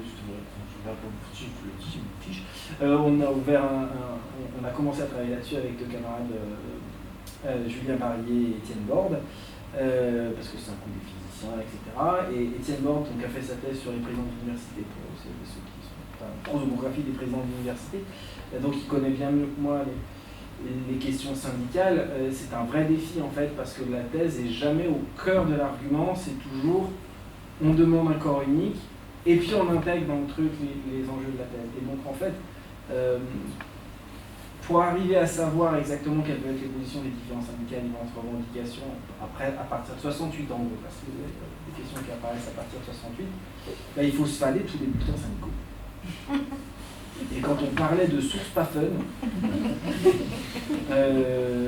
je dis absolument pas ça, c'est pas du tout de l'antisyndicalisme, hein, mais je pense que même le plus syndicaliste, le plus acharné se rend compte que si on lit à la chaîne la feuille mensuelle de son syndicat sur 20 ans, c'est une épreuve. Voilà, je sais bien que les gens des autres périodes me disent toujours qu'en contemporaine c'est plus facile, mais tout dépend de la source. Donc, ouais, très excellente question. Vrai défi à y répondre. Vrai défi à y répondre parce que c'est toujours des positionnements dans l'urgence et en fait après l'historien s'il veut arriver à reconstituer un peu la chose c'est assez compliqué quoi. D'autant que oui ça arrive toujours au milieu de la question des maîtres assistants, la question de la fonctionnalisation du CNRS, la question de l'intégration des hors-statuts au CNRS, etc. Donc c'est des années de bataille permanente, c'est des années Sony-CIT, donc bref, c'est des années de bataille permanente, et donc dans cette énorme masse de papier que ça produit, il faut retrouver ces enjeux-là. C'est pas facile. Voilà. Mais, vraie excellente question. Auquel j'ai pas de réponse, comme toutes les excellentes questions. Il y avait une autre question, je crois. Non, c'est pas c'est ok. Ouais. Merci pour votre présentation. J'ai une question par rapport au contenu des thèses avant les années 1830. Vous avez parlé de 10 pages. Vous avez dit que c'était quand même 10 pages conséquentes. Est-ce que vous pourriez nous donner plus d'informations sur en quoi consistaient ces ouvrages? Et vous avez aussi ajouté que c'était avant tout un exercice rhétorique. De même, est-ce que vous pourriez donner plus d'éléments là-dessus? Et j'ai une question peut-être un peu simpliste, mais la thèse en latin, elle était soutenue en latin ou en français? C'est la question à 1000 euros, ça. C'est la question à 1000 euros. Alors, pour répondre à la deuxième question, alors, la thèse en latin, personne n'en parle trop, de la soutenance en latin, enfin de la soutenance de la thèse en latin. Et à partir de 1840, on a quand même des textes de Victor Cousin où il dit bon, en théorie, ça se soutient en latin, mais personne ne l'a jamais fait. En tout cas, nous, à la Sorbonne, on ne l'a jamais fait. C'est ce qu'il dit. Et vu que les provinciaux sont des bouseux, il y a quand même plus de chance. Moi, je suis pas tout à fait... Je me demande si la première, celle de Fontanier à Besançon, elle ne s'est pas faite en latin, c'est possible. Mais de fait, très rapidement, la soutenance ne se fait pas en latin. En particulier, si on comprend bien le sous-texte de ce que raconte Cousin, comment dire, les professeurs ne veulent pas prendre le risque que le public puisse juger de leur capacité linguistique. Voilà. Le candidat, c'est son affaire, mais vu qu'il faut faudrait argumenter en latin avec lui, bon, on ne voudrait pas trop prendre le risque et on se rend compte dans les années 1860, 70, 80, là où on a plus de sources quand même, que les gens écrivent leur thèse en français et la traduisent après en latin. Alors c'est peut-être pas le cas au début, hein. C'est difficile à savoir. Et donc à partir du moment où on n'écrit pas directement comme ça en latin, argumenter en latin. Par contre, ce qui est assez étonnant, c'est qu'on sait que les médecins le faisaient. On sait que jusqu'aux années 1830, les médecins argumentaient leur thèse en latin. De cuisine, d'hôpital plutôt, mais peut-être qu'on leur pardonnait plus facilement, c'est-à-dire que vu que c'était des latins, s'ils étaient dessous ou manus rex, pas de problème. Alors que voilà, si on est titulaire de la chaire d'histoire de la philosophie, c'est peut-être plus un problème. Et l'éloquence latine. Oh, je pense que Leclerc, il aurait pu le faire. Bon, bref. Alors, sinon, pour la deuxième question, la première, enfin, bon, je l'aime bien parce que c'est chez moi, mais Fontanier, elle est assez révélatrice là-dessus. Heureusement, on a une narration de cette première soutenance, et quand on la lit bien, on se rend compte que Fontanier rentre dans la pièce, donne sa thèse aux membres du jury qu'il n'avait pas avant, et il commence direct. En fait, la thèse, à ce moment-là, elle sert de prospectus, c'est programme des festivités, si vous voulez. Et donc sa thèse française, c'est sur la comédie, en gros depuis le début jusqu'à la fin. Et si vous la prenez, il y a même des phrases qui ne sont pas rédigées complètement. À la fin, il y a en gros, voilà, je peux vous dire, les Allemands ils sont nuls, les Anglais sont nuls, les Espagnols, parce qu'en gros ils cherchent à montrer que la meilleure comédie c'est la comédie française. Et donc ils passent en revue, Allemand, nul, pour ça, pour ça, pour ça. Anglais, pas bien, pour ça, pour ça, pour ça. Espagnol, pareil. Et les phrases finissent par être à peine rédigées parce qu'en fait, finalement, c'est un peu ce sur quoi il est capable d'argumenter avec le jury. En gros, c'est le jury. Voilà, je pourrais argumenter avec vous sur tout ce que j'ai mis là-dedans. C'est pour ça que ça fait une quinzaine de pages. Alors, assez rapidement, elles sont mieux rédigées quand même. Là, on voit qu'il l'a fait un peu rapidement. Mais au début, c'est surtout ça, c'est-à-dire c'est un peu, il n'y a pas de note en bas de page, c'est assez des lieux communs parce que l'objectif, c'est de montrer qu'on est capable, c'est vraiment ce qui compte, c'est la soutenance. C'est vraiment, parce que c'est un examen professionnel des meilleurs enseignants, et donc c'est de la disputatio latine, enfin médiévale, quoi. Donc c'est un débat à 1 contre 5 avec le jury, donc c'est ce sur quoi on va être capable de débattre. Donc c'est pas forcément la peine d'aller énormément dans le détail dans la version écrite. Ce qui se passe, c'est que progressivement, vu que c'est le ministère qui nomme au poste, le ministère, lui, va récupérer la thèse. C'est pour ça qu'on a une connexion ici, d'ailleurs. Il va récupérer 2 exemplaires pour décider des carrières en fonction de ça. Parce que le ministre ne dit pas dans toujours la suite. Et donc, les carrières, elles vont de plus en plus se fonder sur le papier. Et donc, c'est pour ça que les thèses deviennent de plus en plus épaisses. En fait. Et progressivement, c'est le livre qui compte plus pour la carrière que la réussite, le brillant rhétorique qu'on a pu avoir le jour J. Mais il y en a qui sont refusés à la soutenance au début. Il y a un certain nombre de thèses qui sont refusées dans le corpus S7 et il y en a qui sont refusés à la soutenance parce que jusqu'aux années 1860, parce que le candidat n'a pas été bon pendant l'argumentation. Donc, pour montrer à quel point c'était important, c'est qu'on pouvait être à l'époque, maintenant ça paraîtrait quand même, à moins de révéler qu'on a plagié sa thèse, mais une fois qu'on a admis la soutenance, on a le diplôme quand même. Ben, c'était pas du tout le cas jusqu'aux années 1860, parce que ce qui comptait, c'était de montrer qu'on était un bon enseignant. C'est juste pour faire un peu... Vous parliez en fait de la soutenance comme un spectacle, enfin c'est comme un spectacle de... Oui, tout à fait. Voilà, la thèse c'est le Canovaccio et du coup là... Est-ce qu'on a des traces des soutenances, à part les rapports, ou c'est comme un spectacle ancien où en fait on peut juste se baser sur les traces écrites?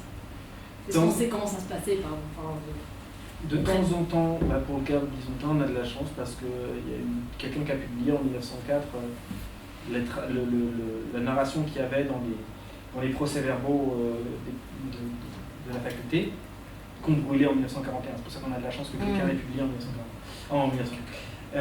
Ça, il faudrait aller voir dans les archives des facultés. On sait qu'à la Sorbonne, on n'en a pas, mais il faudrait voir toutes les autres. Je pense à Caen, je pense à Poitiers, où il y en a pas mal. Et on n'a pas eu trop l'occasion d'aller voir ces sources-là. Le rapport de thèse, c'est 1840. Donc à partir de 1840, on a des rapports de thèse. Et à partir des années 1860, c'est encore plus marrant. Le ministère n'a plus confiance dans le jury, donc il envoie un inspecteur qui fait un espèce de contre-rapport. Donc à partir de 1860, on a 2 rapports. Le rapport du doyen, qui en général est gentil, et le rapport de l'inspecteur, qui en général est méchant.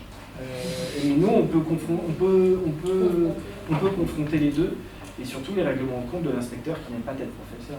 Mais oui, voilà, donc ces rapports, c'est vraiment le contenu, ou c'est aussi il y a aussi le côté... Non, puisque derrière, ça oriente toutes les carrières, donc il va tout avoir des capacités professorales, sont même beaucoup plus importantes que le contenu. Sont même beaucoup plus importantes. Et avec des remarques du genre, il a l'accent gascon, on peut pas le nommer au nord de la Loire. C'est vraiment des choses comme ça. C'est un Alsacien, il sera très bien en Alsace, mais si vous le nommez à Marseille, monsieur le ministre, ça ne marchera jamais. Il y a des remarques physiques. Dans le rapport de thèse de Durkheim qu'on nomme là, c'est marrant parce que ça va très précisément. Hein. On parle de la calvitie de Durkheim en disant que c'est un indice de quelqu'un qui réfléchit beaucoup. Non mais vraiment, ça va.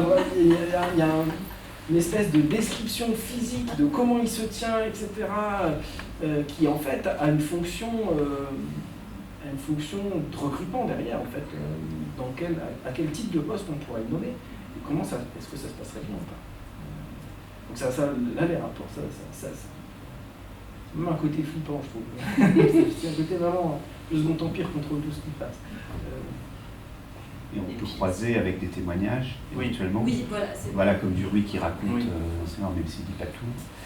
Voilà, il y a comme c'est des événements un peu, pas mondains, mais voilà, ça peut être relaté dans la presse, il y a aussi des comptes rendus, il suffit de croiser, mais il faut qu'on ait les sources.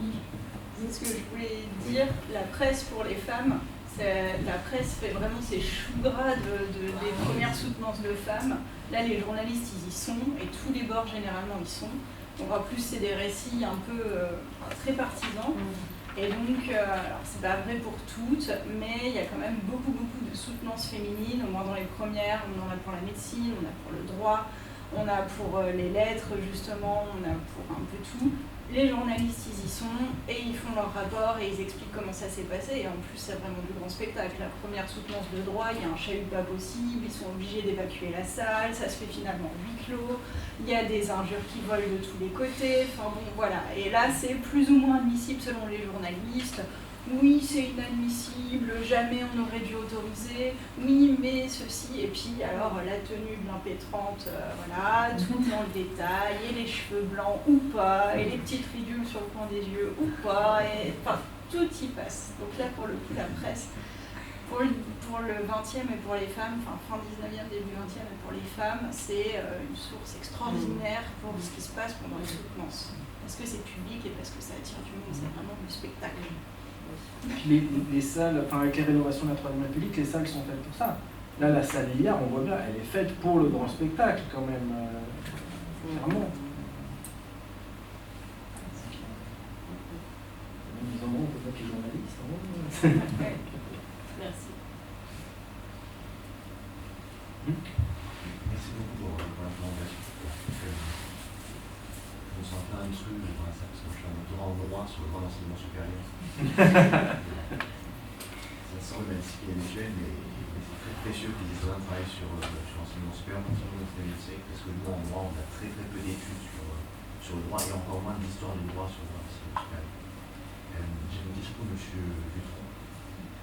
Je me demandais si dans ce que vous avez vu sur les doctorats dans l'Institut Cato, vous aviez vu en termes interprétatifs un impact de la loi de 1880 qui a rétabli le niveau de la collation des grades sur une hausse, une baisse des inscriptions en doctorat dans l'Institut Cato, selon les disciplines ou pas, etc.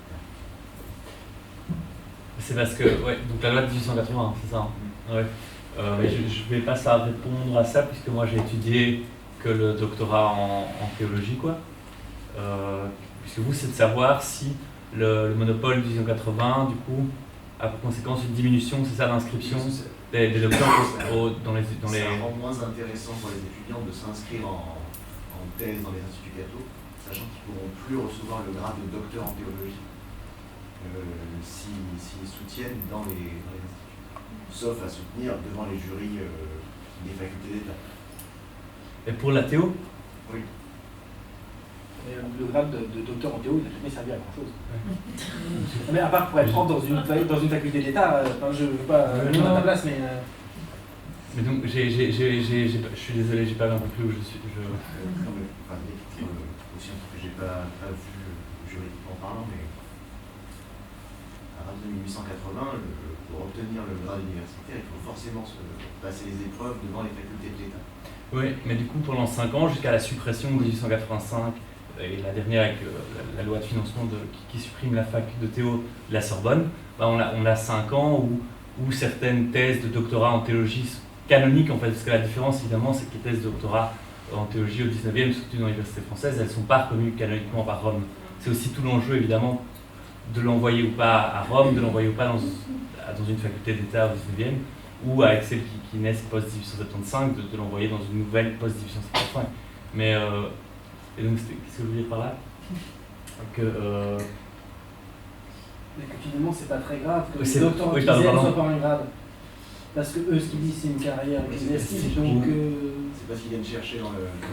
Mais donc, il y a 5 ans, où en tout cas, certaines thèses sont encore soutenues du doctorat en théologie catholique d'État à la Sorbonne ou à Aix-Marseille, dans cet interstice, enfin, 1875-1880, pardon, 1875-1885, les 10 ans où existent des facultés de théo au sein des instituts catholiques et le grade d'État français, mais en parallèle existe aussi le grade canonique, quoi. Voilà. Oui, le grade canonique, il n'a pas d'existence légale pour les Français. Oui. Mais en fait, l'existence... Je sais pas si vous avez vu dans les autres disciplines comment ça se passait. pour les... C'est plus pour le droit que ça vous intéresse entre autres, quoi. Non, pour savoir le droit, mais à part la théo, forcément il y a moins d'intérêt à aller chercher le grade de docteur en théologie. Le grade la thèse d'État en théologie. Par exemple, à partir du moment où on réinstaure le monopole et les inscriptions en doctorat dans les instituts catho pour les lettres, les sciences, la médecine, etc. s'effondrent, ou est-ce qu'on a quand même l'idée que c'est une conviction personnelle sur la direction des études qui fait qu'on s'inscrit en institut catholique, quitte à devoir passer les examens devant les facultés d'État? C'est le cas, non, je suis sûr qu'il y a de meilleurs spécialistes que moi, mais c'est le cas, donc on s'inscrit on prépare les examens en grade en s'inscrivant dans les universités catho, mais on les passe devant des jurys d'État. Donc il y a de meilleurs connaisseurs que moi, tout ça, donc j'ai pas l'impression que la chute est drastique d'inscription suite à 1880. Mais, La pratique existait déjà avant. Oui, de s'inscrire à l'Institut Catho pour faire sa thèse, mais de la soutenir après une faculté, avant la fin du monopole, avant le rétablissement du monopole. Donc, non, de 1875 à 1880, au sein de je suis sûr qu'il y a de meilleurs spécialistes, mais pendant ces 5 années-là, on peut... le jury est mixte, non? On peut le passer devant le jury soit le jury est mixte, soit je sais plus. Le système, en fait, dans les 5 ans, il y a soit le jury de l'État, soit le jury mixte paritairement composé de 3 pays. Je sais que pour les facultés pour la question du doctorat S-lettres, il y a un enjeu pour les ecclésiastiques de se présenter uniquement devant la faculté de l'État. Parce que c'est un moyen de prouver qu'ils sont aussi bons, et donc il faut jouer dans le même jeu. C'est pour ça qu'on a Émile Combes, par exemple, ou le futur père Panlou, dans le corpus, parce que, alors qu'ils ont fait leurs études intégralement en contexte ecclésiastique, mais à la fin, ils mettent un point d'honneur à défendre leur thèse devant les facultés de l'État. C'est avant la Troisième République, donc c'est plus facile. L'ambiance est moins tendue. Je ne vais pas regarder pour l'instant, mais ça devait être significatif à partir des années 1930. C'était les thèses en théo soutenues au sein des instituts catholiques qui sont comme c'est de manière un peu préparatoire. Après, ils soutiennent un peu la même en doctorat S-lettres. Comme s'ils rejouaient.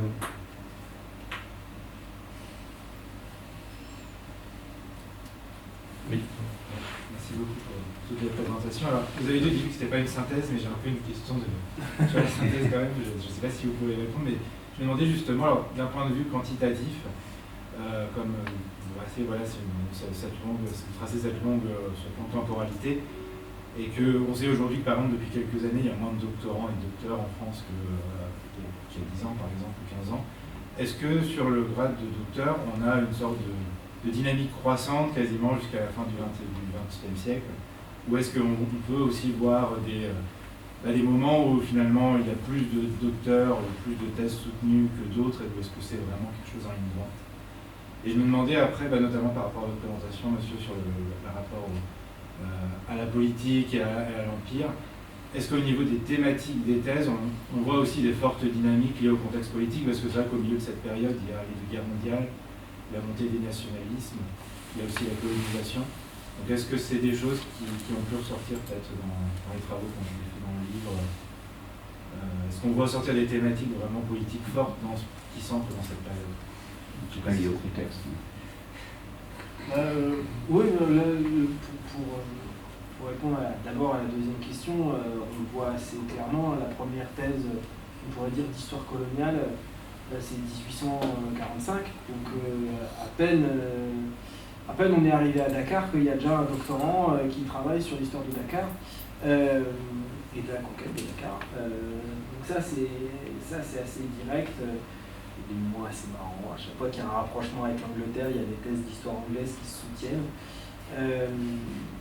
Mais rapprocher sériellement, en fait, ça je l'ai vu parce que d'un coup je me suis dit pourquoi il y en a 3 cette année-là qui soutiennent des thèses d'histoire anglaise, parce qu'en fait c'est Cotton Chevalier, quoi. C'est d'accord Cotton Chevalier, donc les gens ils se sont dit tiens, il y a peut-être un coup à jouer d'un point de vue carrière. Donc si je faisais ma thèse sur Henri IV et l'Angleterre.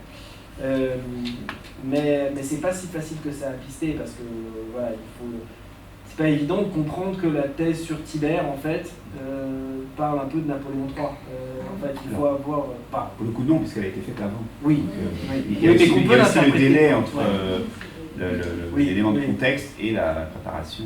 C'est pour ça que puis le délai peut être long.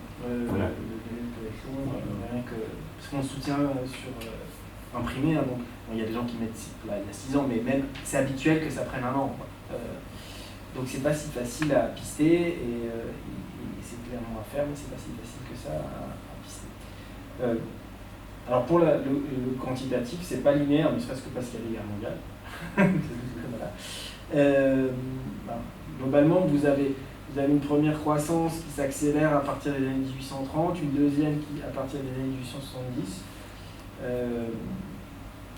Parce que vous avez 1880 plutôt, avec la Troisième République. Dans l'entre-deux-guerres, ça redescend parce qu'il y a il y a des coupes budgétaires dans l'entre-deux-guerres qui font que c'est plus intéressant de soutenir une thèse. C'est pour ça aussi que les thèses d'État deviennent très longues dans ces années-là, parce qu'il y a très peu de postes. Et donc les gens mettent 10 ans, 15 ans à faire des thèses d'État, ce qui n'était pas prévu du tout en fait. Et c'est pas du tout penser comme ça la thèse d'État comme un monument. C'est devenu des monuments parce qu'il y avait un blocage. Il y avait un blocage des carrières, en particulier dans les facultés de lettres. Et donc, tant qu'à faire, on faisait des thèses de plus en plus grosses. Et après, oui, ça suit plus ou moins la massification. C'est compliqué parce que ça se joue à des rythmes très différents selon les ordres de faculté. Sont les ordres de faculté. Donc, quand j'ai travaillé sur les facultés des sciences, on voit très bien, par exemple, que les facultés des sciences massifient d'abord leur production de docteurs avant de massifier. Enfin, elles n'ont pas choisi, mais la production de docteurs se massifie d'abord avant la production d'étudiants en licence, alors que dans les facs de lettres, c'est l'inverse. On a d'abord plein d'étudiants en licence, et puis après, progressivement, on dit tiens, ça serait bien si on avait plus de docteurs. Pourquoi il y a ces différences-là? On a bien des hypothèses, mais oui, on pourrait avoir une courbe globale, si vous voulez, qui commence à être compliquée à partir des années 1950, parce qu'il y a le troisième cycle, parce qu'il y a les thèses ingénieurs-docteurs, parce qu'il commence à y avoir plusieurs de doctorants en concurrence. Donc toute la phase 1950-1988, globalement, où on referme cette écologie doctorale-là, va être compliquée, va vous empêcher d'avoir une belle courbe linéaire. Donc ouais, on n'arrive pas du tout à un truc linéaire à la fin, quoi. Et tant mieux, sinon on n'aurait rien à raconter. Si on voit une dernière question. Si personne pose une question. C'était pour revenir sur, donc on a un peu parlé de l'État, et pour revenir là-dessus, à travers l'objet de thèse, qu'est-ce qu'on observe comme rapport de force entre l'autorité centrale, l'État, et le ministère de l'Instruction publique ou de l'Éducation, tous les noms qu'il a pris, et la corporation, les universitaires? Est-ce qu'il y a parfois une concurrence avec les universitaires qui veulent en faire justement une certification savante, et l'État qui va en faire une certification en son nom et académique? Est-ce qu'on observe les mêmes rapports qu'on observe en général, ou est-ce que c'est un objet particulier qui crée des rapports spécifiques? La question, c'est qui l'État? Parce que souvent, en l'occurrence, l'État, c'est en fait un ancien collègue, c'est Louis Liard ou c'est Pierre Roger pour des périodes radicalement différentes, donc des anciens professeurs de faculté qui sont devenus directeurs d'enseignement supérieur et qui ont, comme tout collègue, habituellement constitué des grandes idées sur les réformes qu'il faut mettre en application, et donc une fois qu'il est arrivé aux commandes, met en place les réformes qu'il a appliquées depuis le début. Ce que fait Turby, ce que fait Fortoul, ce que fait Victor Cousin, soit il devient ministre, soit il devient directeur de l'enseignement supérieur. Donc finalement, la question, c'est qui est l'État? Parce que ceux qui s'intéressent à ça, c'est le ministère de l'Instruction publique. Les autres ministères, c'est un problème du ministère de l'Instruction publique. Il y a deux choses. Il y a de temps en temps, il y a des réformes. Moi, ce que je remarque, c'est que le plus souvent, les réformes, en tout cas au 19e, et je pense que c'est assez vrai jusqu'aux années 60 du XXe siècle, les réformes arrivent après la bataille, c'est-à-dire que vous avez des enjeux à l'intérieur du champ, il y a un certain nombre d'acteurs qui vont vouloir imposer une nouvelle façon de faire, ça va suffisamment bien marcher pour qu'il y en ait un qui devienne ministre et qui coule dans le marbre réglementaire les nouvelles façons de faire. Typiquement, là on a parlé de thèse latine et de thèse française. En fait, dans le règlement napoléonien, c'est une thèse latine de philosophie, forcément, et une thèse française de littérature ancienne ou moderne. Ancienne ou moderne, ça veut dire pas médiévale. Et moderne, ça veut dire XVIIe siècle, en fait. C'est juste, c'est très précis. Donc vous avez très peu de marge de manœuvre. Et ça, c'est vrai jusqu'en 1840, on a un règlement de Victor Cousin qui nous dit non, vous faites votre thèse latine ou thèse française, mais sur les thèmes que vous voulez, du moment que les gens de la faculté sont compétents. Donc on peut se dire, il y a un règlement, et là le ministère arrive, et il est gentil, il est libéral. Et en fait, dès les années 1830, on voit bien que vu que le règlement napoléonien est flou, c'est-à-dire qu'il n'a pas fait l'effort de définir c'est quoi la littérature ancienne, c'est quoi la littérature moderne. Vous avez des gens qui soutiennent déjà des thèses sur la littérature médiévale en disant c'est un peu moderne. Et des thèses latines en ayant une vision extrêmement large de ce que c'est que la philosophie. Donc voilà, vous voyez, et en fait c'est des gens autour de Cousin en l'occurrence. Et ça se rejoue dans les années sous la Troisième République, où vous avez déjà des pratiques qui se mettent en place.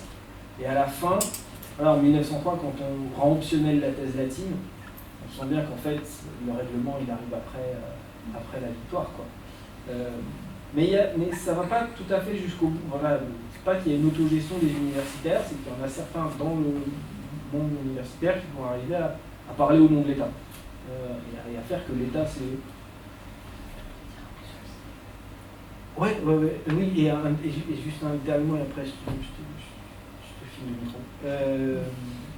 Et c'est d'ailleurs, oui, pourquoi je finis à parler en 1903, mais là on voit les limites de ça, c'est quand dans le règlement de 1903 qui parle de cette levée de l'option, possibilité que ce soit optionnel de faire la thèse latine, ils disent aussi que les thèses commencent à être trop grosses.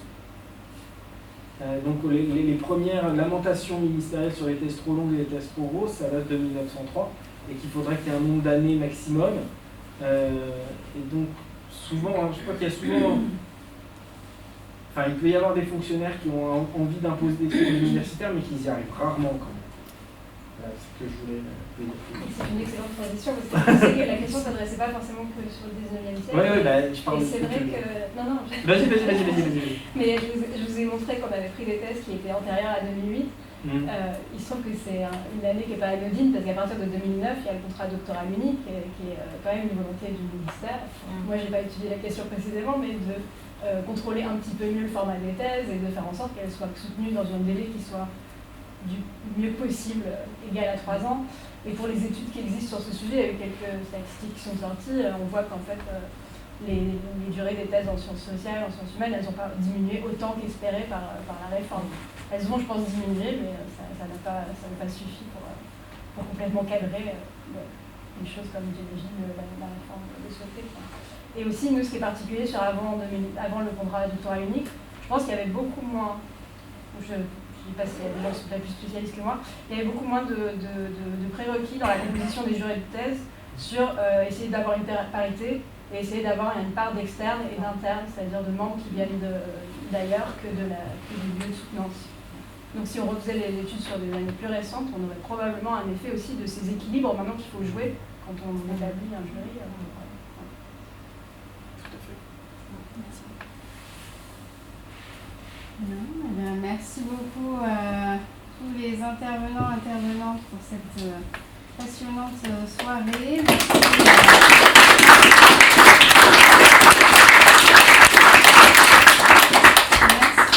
Au public, donc comme on le disait, c'est un ouvrage, donc là c'est une avant-première, mais l'ouvrage sort réellement en librairie le 19 juin prochain, et quand vous aurez lu les 600 pages, donc vers les 22-23 juin, si vous avez encore envie d'en savoir plus, n'hésitez pas à aller sur le carnet hypothèse du projet sur lequel vous trouverez aussi des articles scientifiques, notamment un article de Pierre Verschuren sur le fameux Fontanier, le fameux prêtre défroqué, si vous voulez connaître tout son parcours. Un article aussi sur Jeanne Duportal, dont parlait Amélie Puch tout à l'heure, un article de Pascal Cugy qui parle de cette docteure, une des premières docteurs S-lettres en 1914. Donc si ça vous intéresse, n'hésitez pas aussi, pour le coup, c'est librement accessible en ligne sur Hypothèse. Voilà.